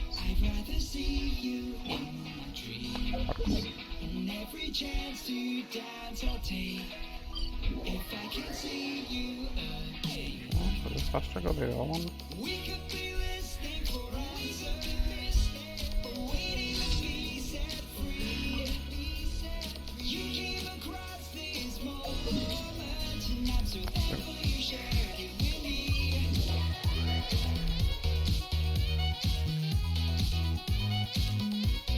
Pretty sure it has to go the other one. Yep. It is. Initially right.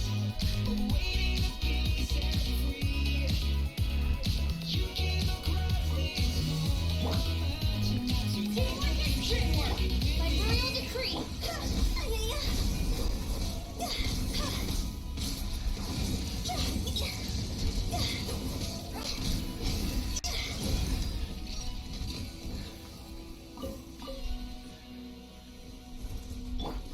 Let's light it up.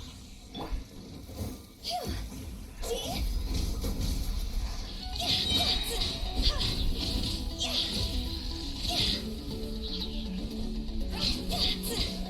Higher, higher, hands on fire.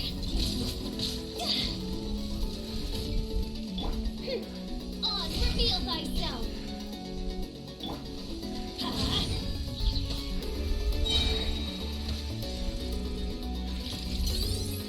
Adventure time. Going in. Midnight Phantasmagoria.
think I literally one-shot that treasure order.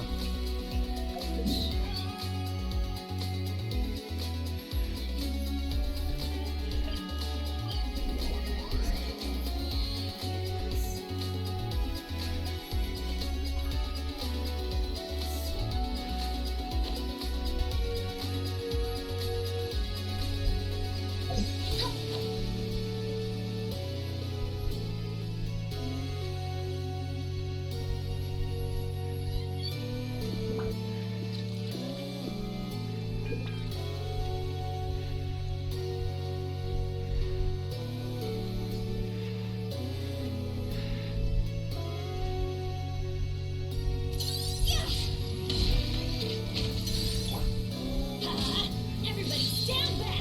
On reveal night!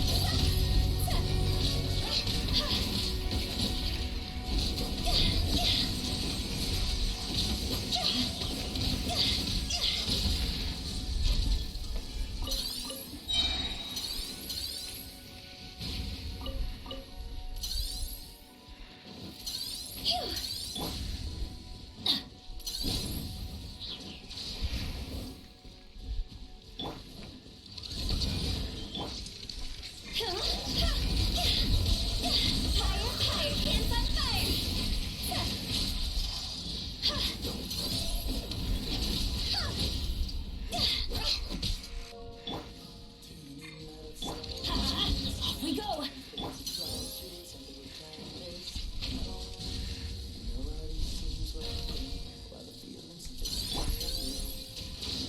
Adventure time!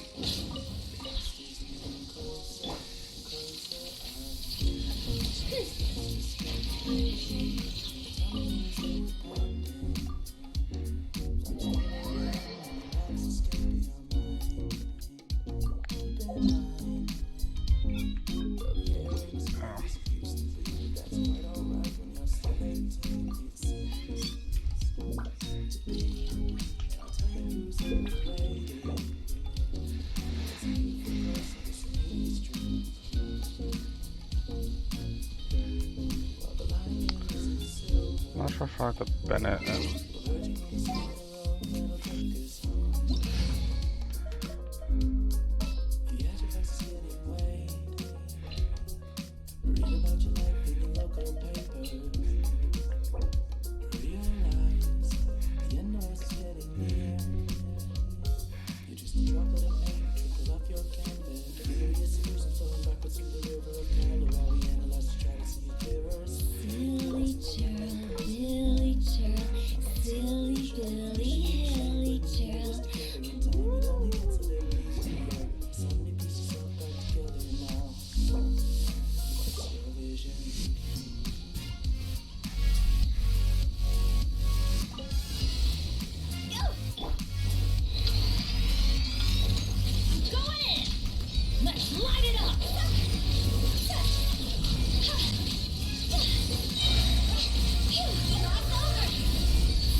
because he's here.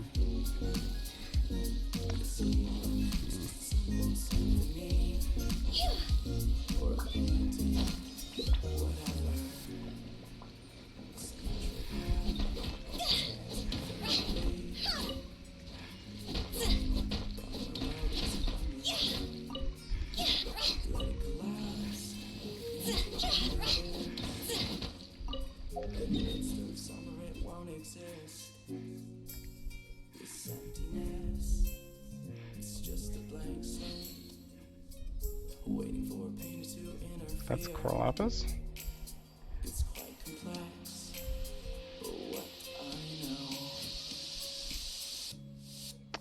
I don't think this guy knows. No, wait, never mind. There is some there.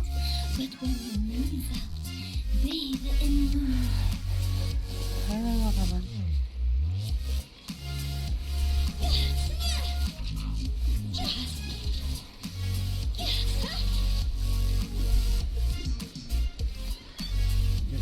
I wonder if with a 2.1 we'll be able to advance the soccer tree. Because sitting at 143.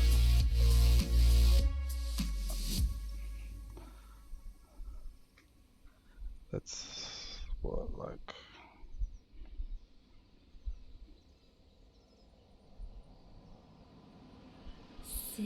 almost 6 levels? Billy Turl, silly Billy Hilly Turl.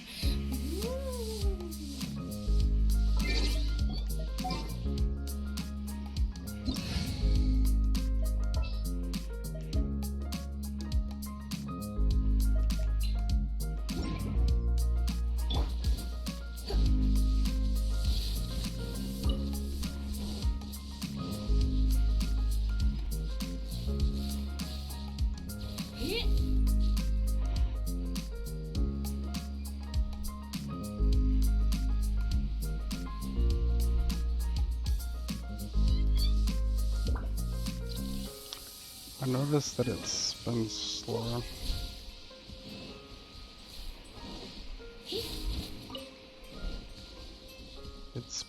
The ring spins slower on the back.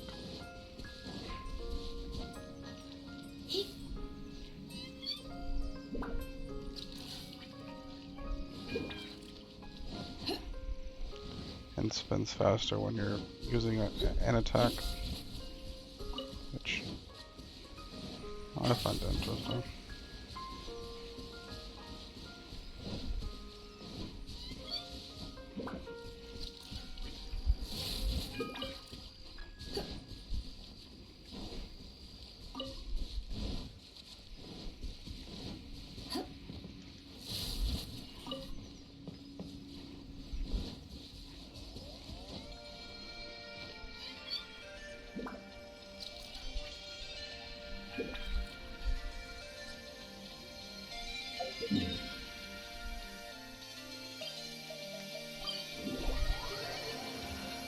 I gotta wait till this guy's done to continue what I was doing.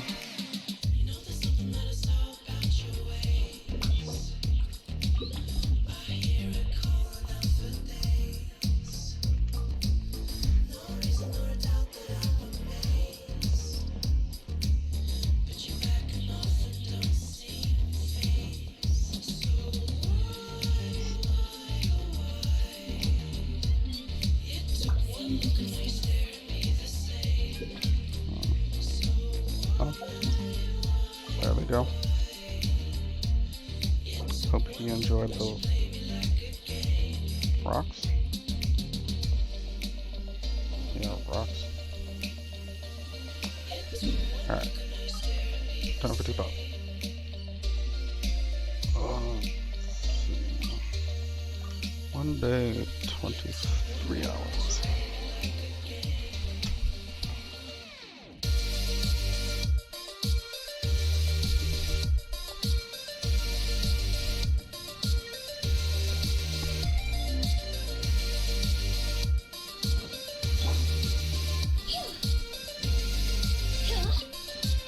The one before you was known as Jade Seeker.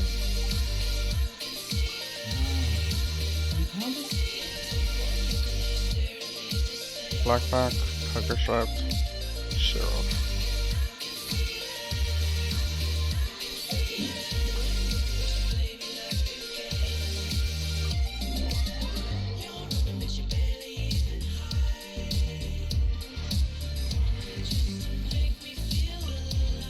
This realm is truly beginning to thrive.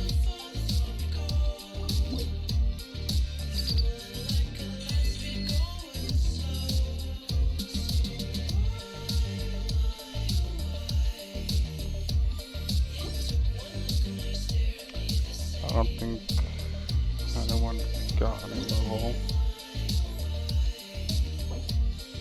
13, 26.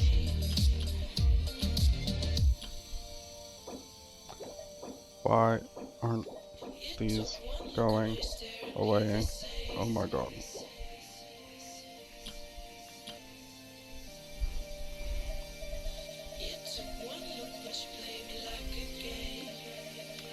Oh yeah, I still need to hunt for Knuckleweed and Seeker and Dermo. If you ever have any questions about the realm within, you may ask me.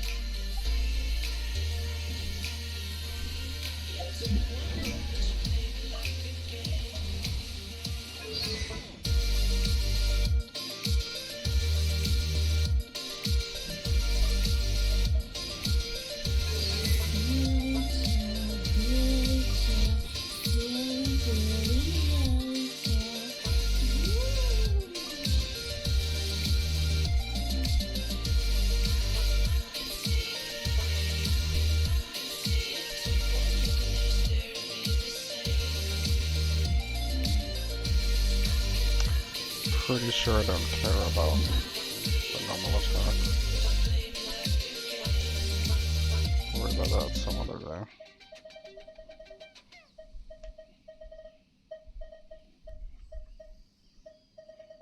One client, two clients, three clients.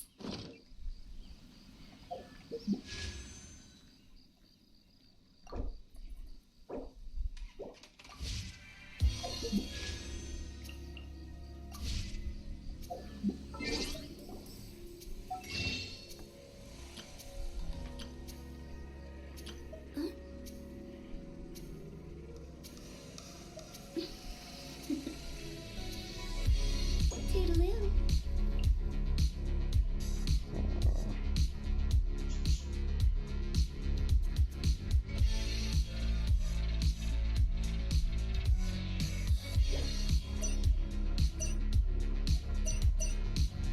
Wanna come over for tea? Still would only be eight wishes. So, not enough.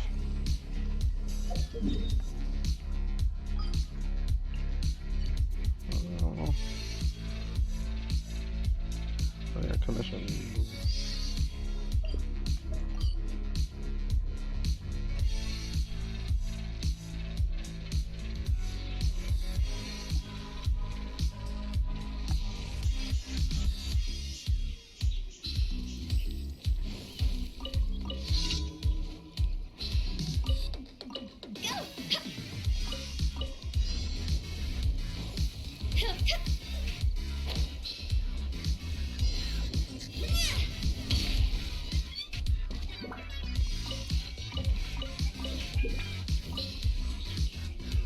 Another test subject.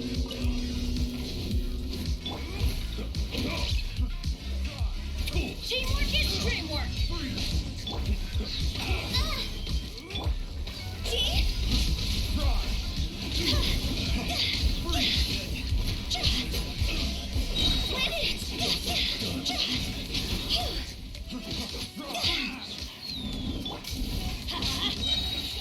I'm going in!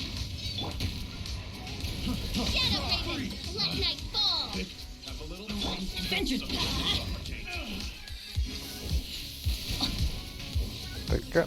Did that guy just fly in the air? Oh shit. That tingle.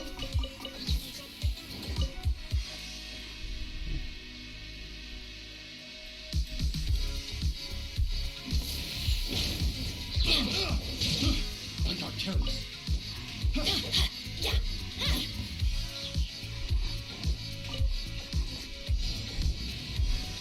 Off we go!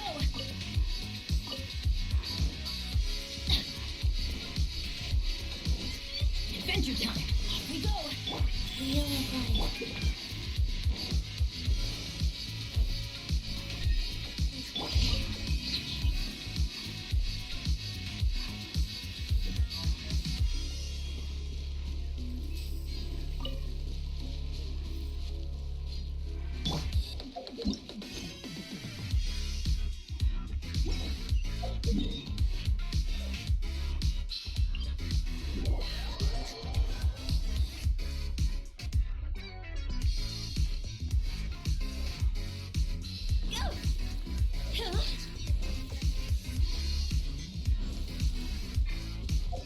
I'd probably complain about how long it takes to get to these. If the feather was another thing. Because it takes forever to get to these. But gliding 30% faster does help alleviate it. Heavily.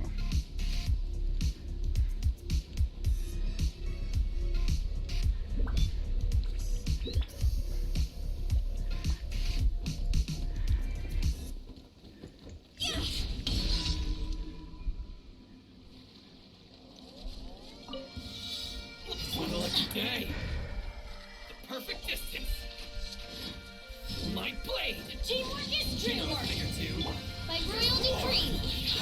Move! My blade!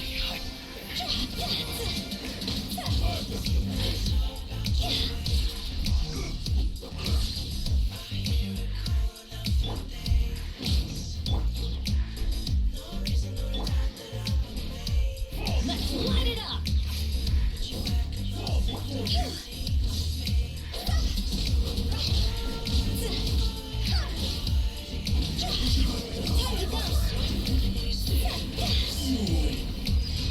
Poggers.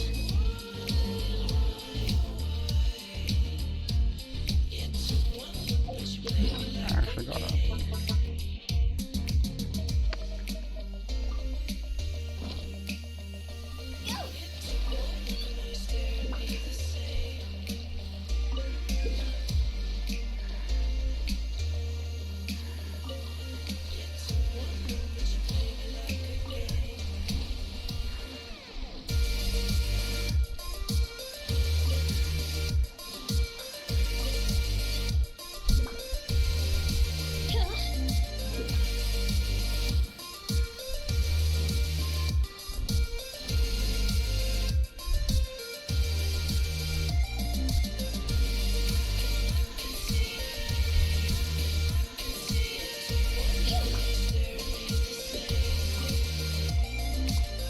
I'm about to drown.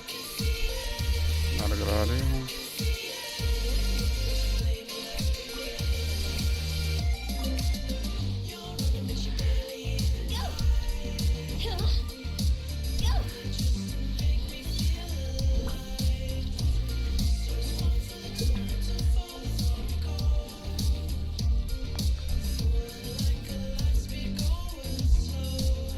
Have I never been here? Oh, this is what that is. Okay. Never mind. I've been here. Oh shit. Oz, reveal thyself! Really? Spawn all those hydro slimes and give me nothing? Hmm?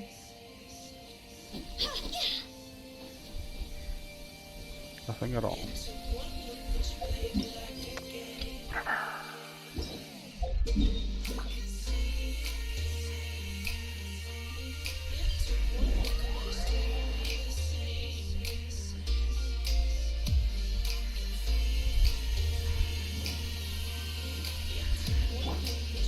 Adventure time!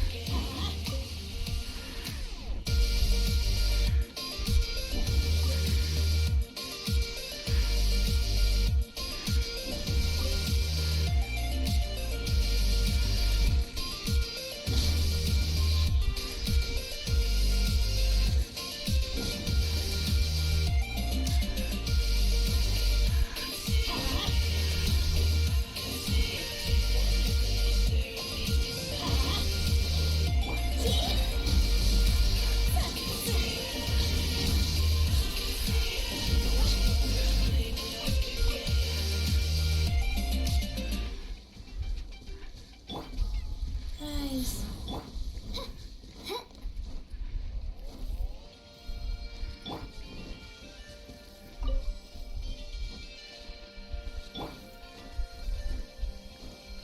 I feel like the issue of alt tabbing won't be fixed until 2.1 minimum.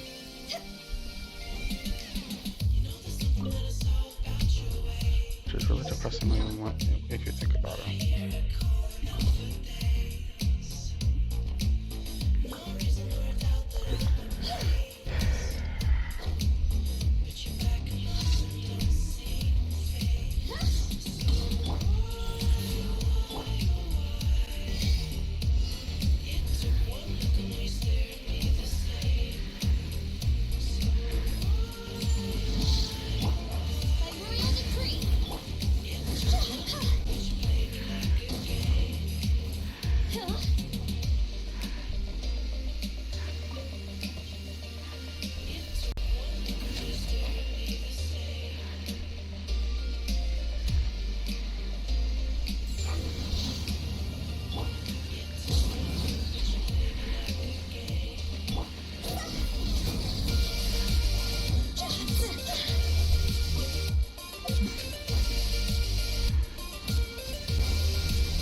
It's that food person thing. Why do I keep getting this person? Why can't I get the Gourmet Supremos? Or the Kid of the Shrine? Why is it always this person?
Might as well do that. Why is it there though?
Carrying an electric item, the energy recharge of all characters in the party is increased by 100%.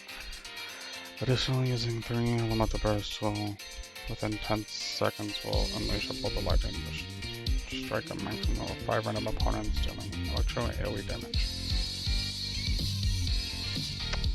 That does seem pretty easy. Not gonna lie.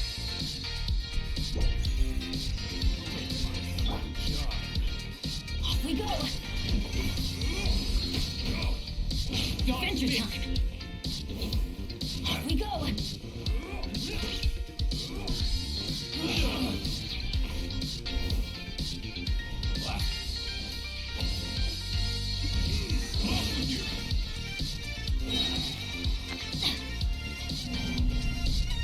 Unfortunately, had to get energy recharge first.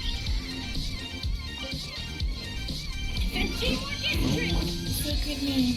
Fortune preserver.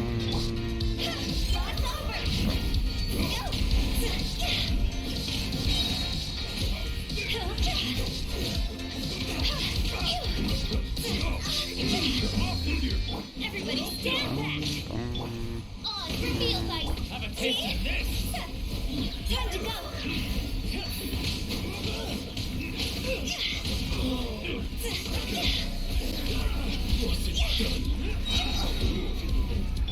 Teamwork is dreamwork! Midnight Phantasmagoria!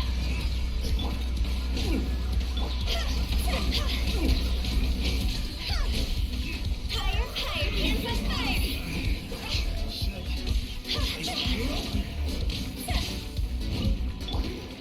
Going in! By royal... See?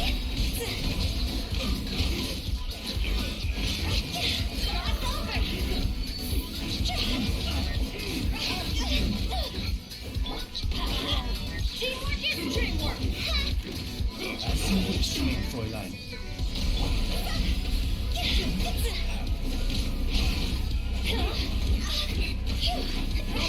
Time to go! Everybody stand back! All is revealed by... See?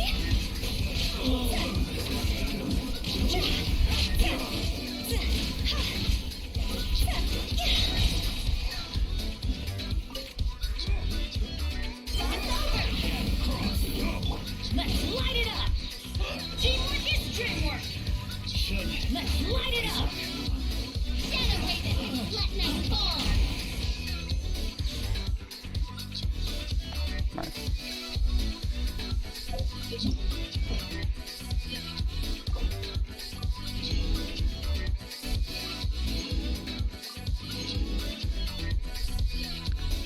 Challenger difficulty.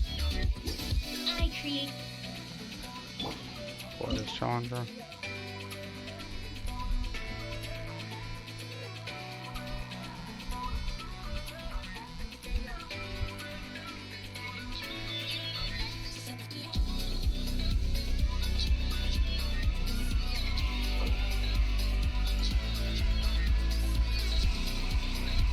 Delete them. Defeat 20 opponents for karate in 180 seconds. By royal decree! Oh my god, really?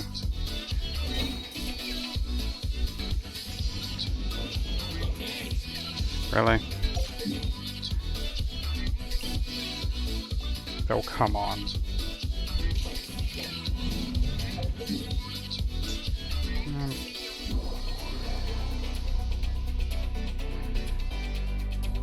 That's stupid.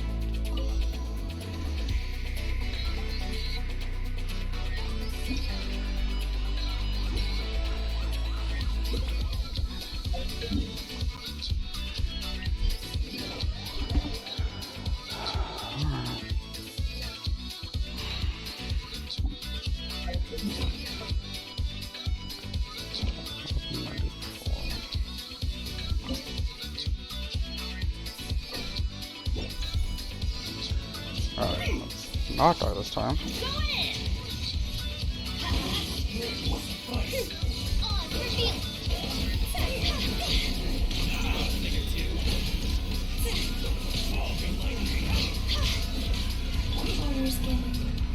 Oh my god, really?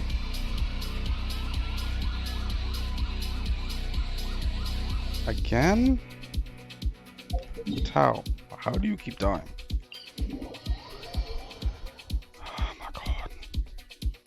I switched.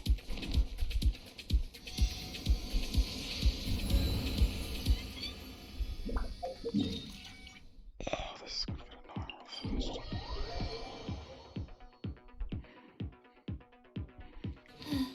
Adventure time.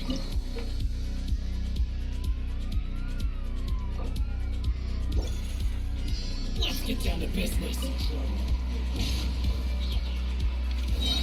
Teamwork is triple.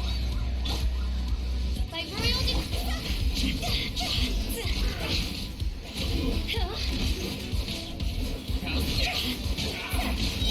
Time to go. Off we go. Midnight Phantasmagoria.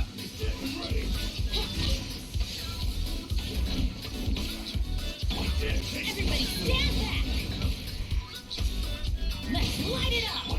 On reveal item.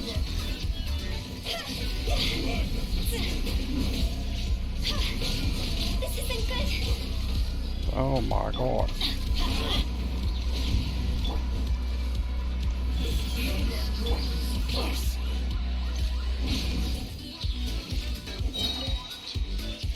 Teamwork is dreamwork. Like royalty could go. God's over. My blade. Adventure time. Everybody stand back. Shadow Raven, let night fall.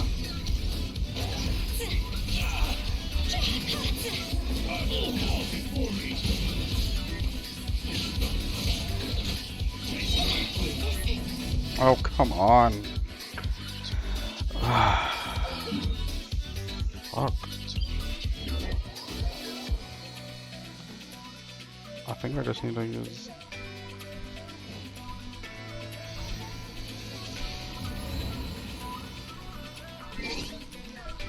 I think I'm gonna use Baby instead. Alright, let's go. I'm not sure how much easier this is gonna be, but we'll try. This is kind of dumb.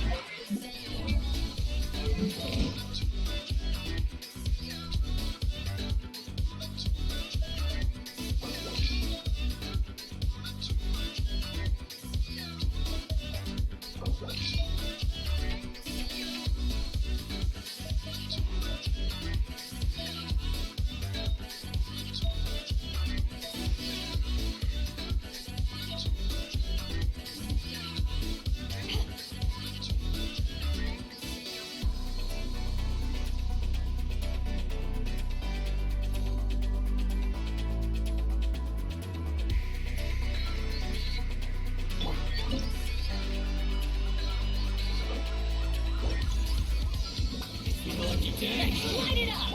On reveal light!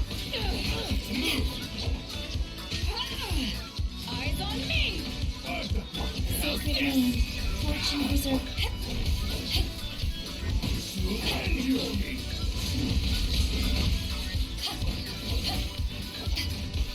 Teamwork is dreamwork! Queens of darkness! Come, sever night, crack off! Power that ever touched on! You know a thing or two.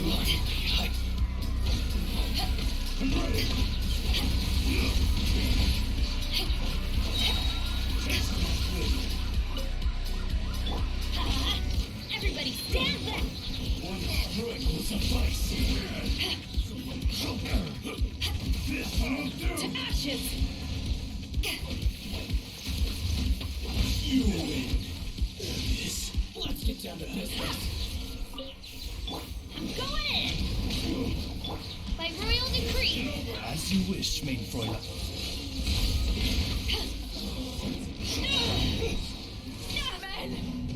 God damn.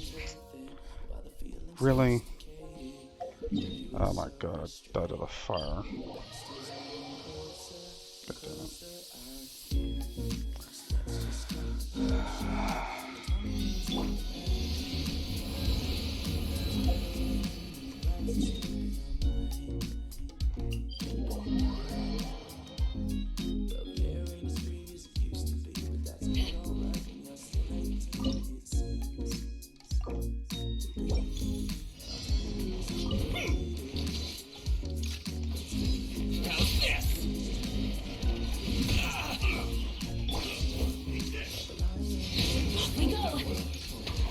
Teamwork is dreamwork!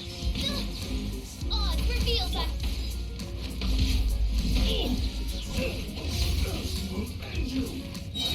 Power that ended Haishan! Light blade!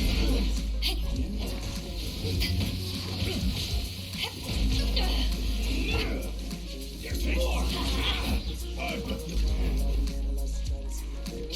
Let's light it up! Everybody stand back! Insubordination! Phantasmagoria!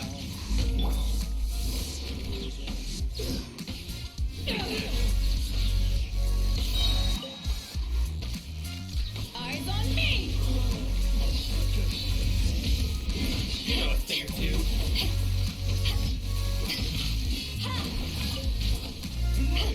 Adventure!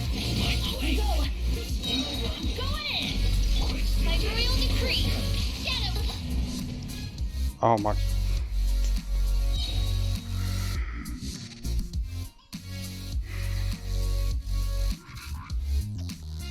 Really? Why can't they stop killing me?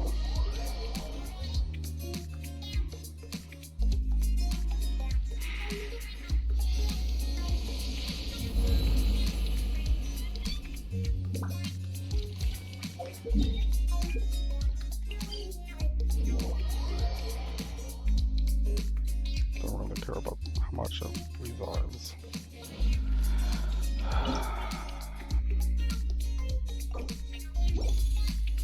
Let's get down to business. I'll get a thing or two. Adventure time! Oh my god, really? Light Really? blade. Orders given. Orders received. Go. Oh my god. How's this? They're doing so much Let's light it up! damage. Bastards. That's gonna hurt in the morning! Everybody stand back! There's more! Oz, rip it! To ashes! Vice.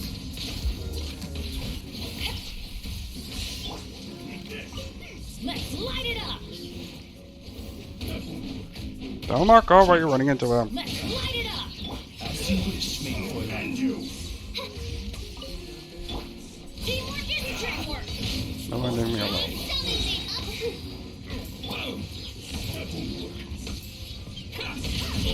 Power that ended Haishan! Light blade. Off we go! Everybody stand back! Vice.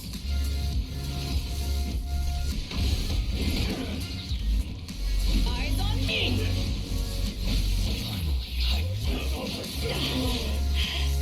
I've still got some kick. Sacred name. Fortune preserver. Rise. I'm going in! Shadow Raven, let night fall!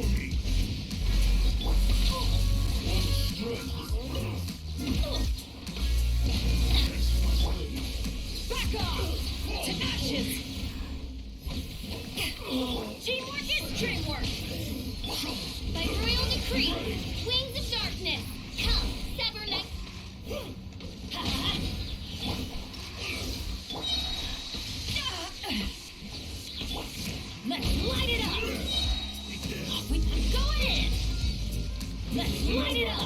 Midnight Phantasmagoria. To the fairy.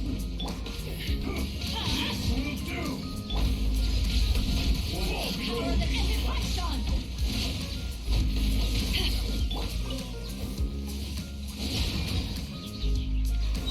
Teamwork is dreamwork! Oz, reveal thyself! Shadow Witch! God. Ah, I switched to the wrong time. Fuck. Damn it. Why is it so hard?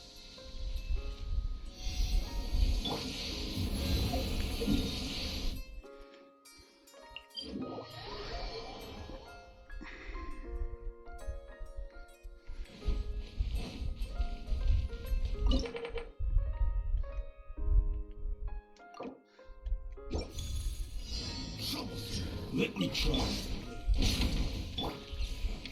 Taste my blade. My blade. Off we pass! Cheap tricks. Fast opening box of a Decoratrix. Everybody stand back! More!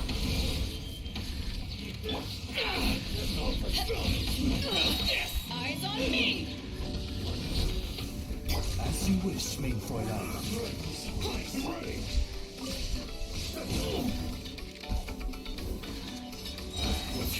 Teamwork is dreamwork! I'm selling these! Crack off! Power of the Ended Python!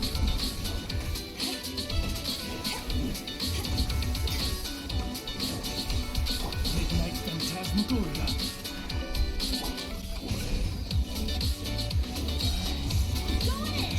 Let's light it up! No rest for the wicked. Orders given. Orders received.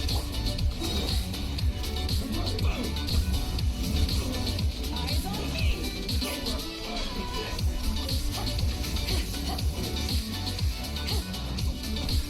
Shadow Raven, Black Knight Fall!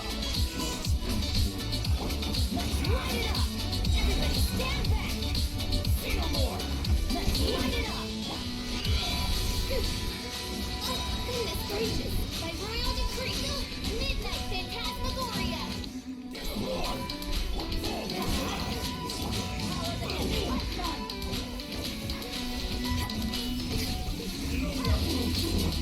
Cheap tricks. Going in! Shadow Raven, Black Knight Fall!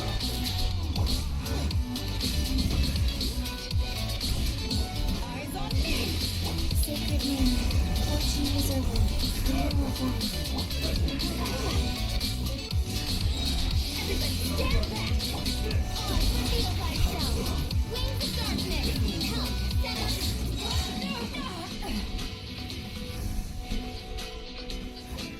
Power of the Ended Python!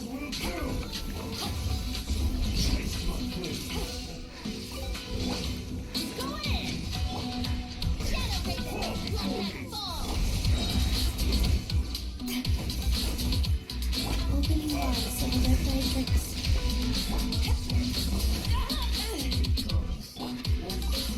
Teamwork is dreamwork! As you wish, main Fräulein. Back off! Eyes on me! Okay, so I lived. That's good.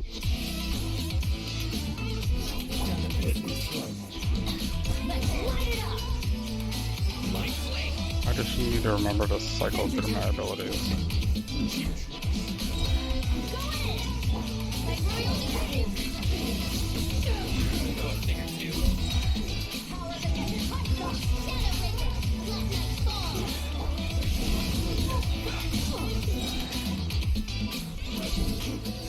Teamwork is dreamwork! I'm selling these! Sacred name. Fortune preserver. Wow. As you wish, main Fräulein.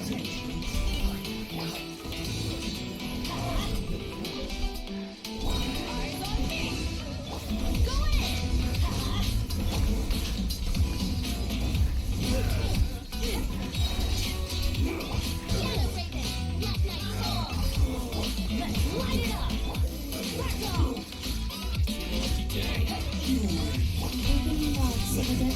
Everybody stand back! To ashes!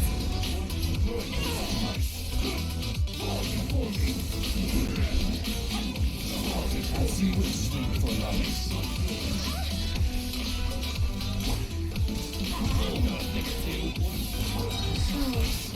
That's gonna hurt in the morning. Go in!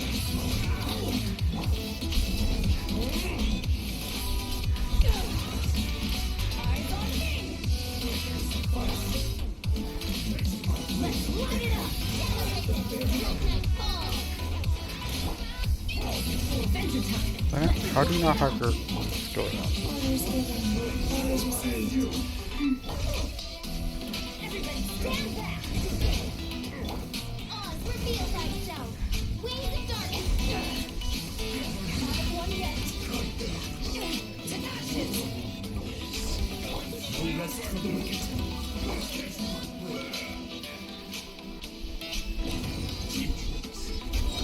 Go in!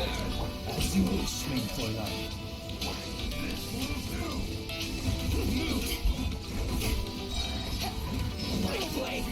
Power the Python!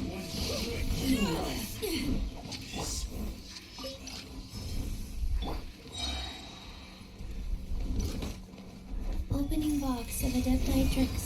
Let's light it up! Midnight Phantasmagoria.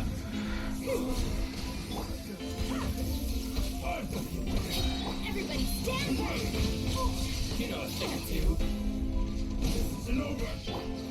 Eyes on me! Taste my blade.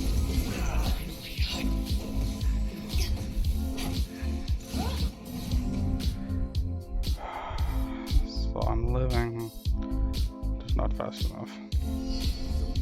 Lucky day. Off we go! Let's light it up! Go in! Let's light it up! By royal decree! Midnight Phantasmagoria! Adventure time! No lightning. There's more.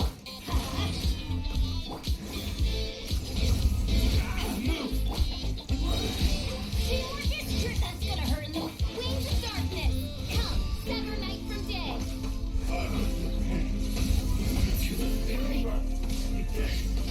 Orders given. Orders received. Life goes on. Power the desert python!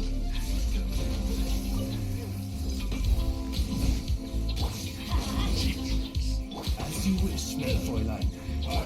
Go in! Let's get down to business.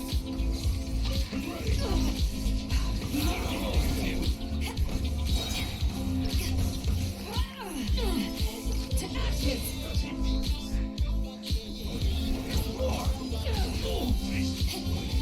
Shadow Raven, let night fall!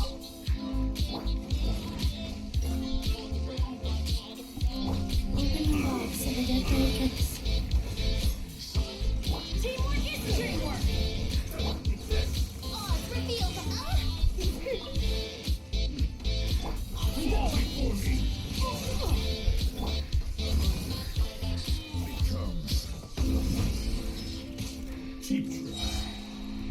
Eyes on me!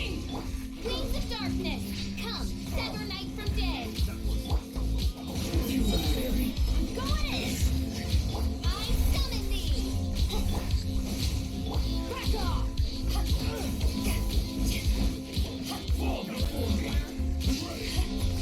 Oh my god. Haven't won yet! Will you stop hitting me? By royal decree!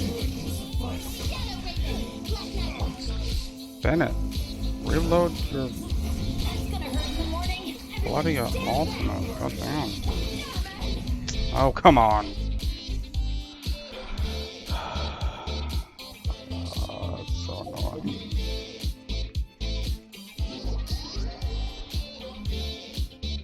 This is gonna take a while.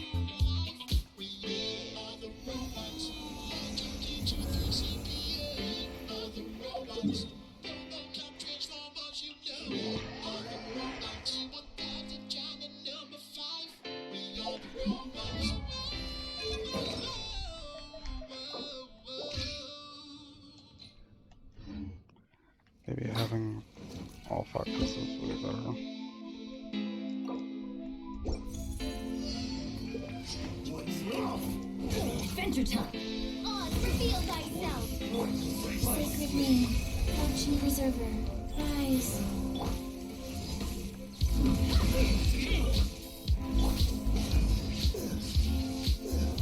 You know a thing or two.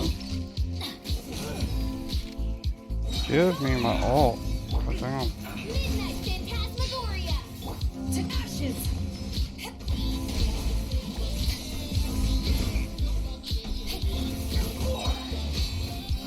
Let's light it up!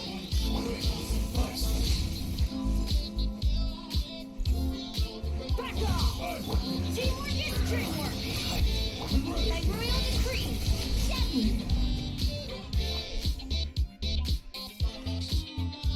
Really? I give up on this thing.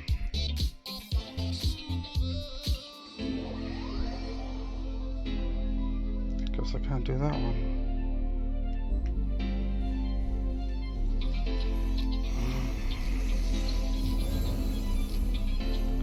I guess no Okuden for me.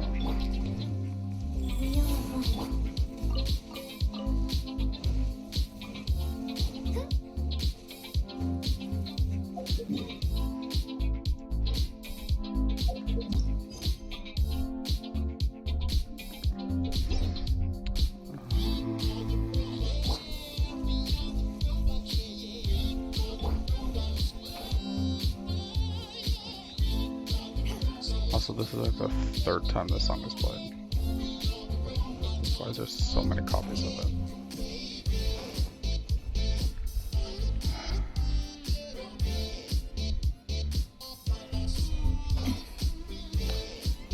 I think I'm done for today. So tilted by the inability to do anything.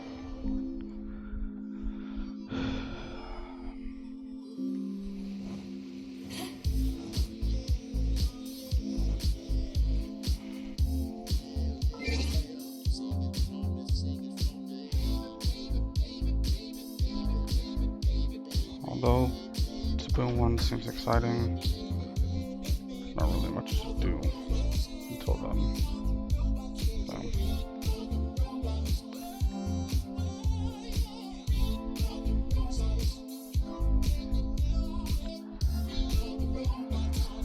Should find someone to raid.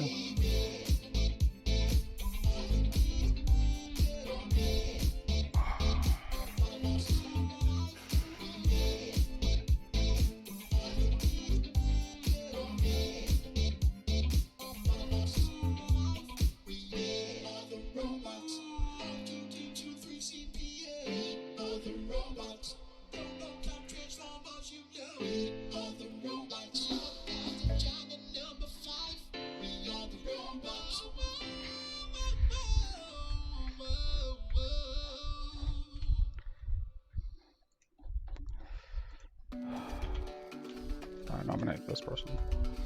So, I'll see you guys later. Hope you guys enjoyed the stream. If you did, I don't know.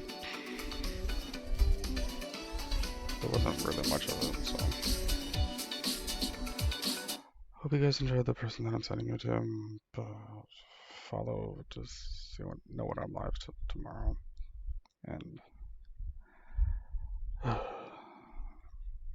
hope you guys have a good one without me. See you later.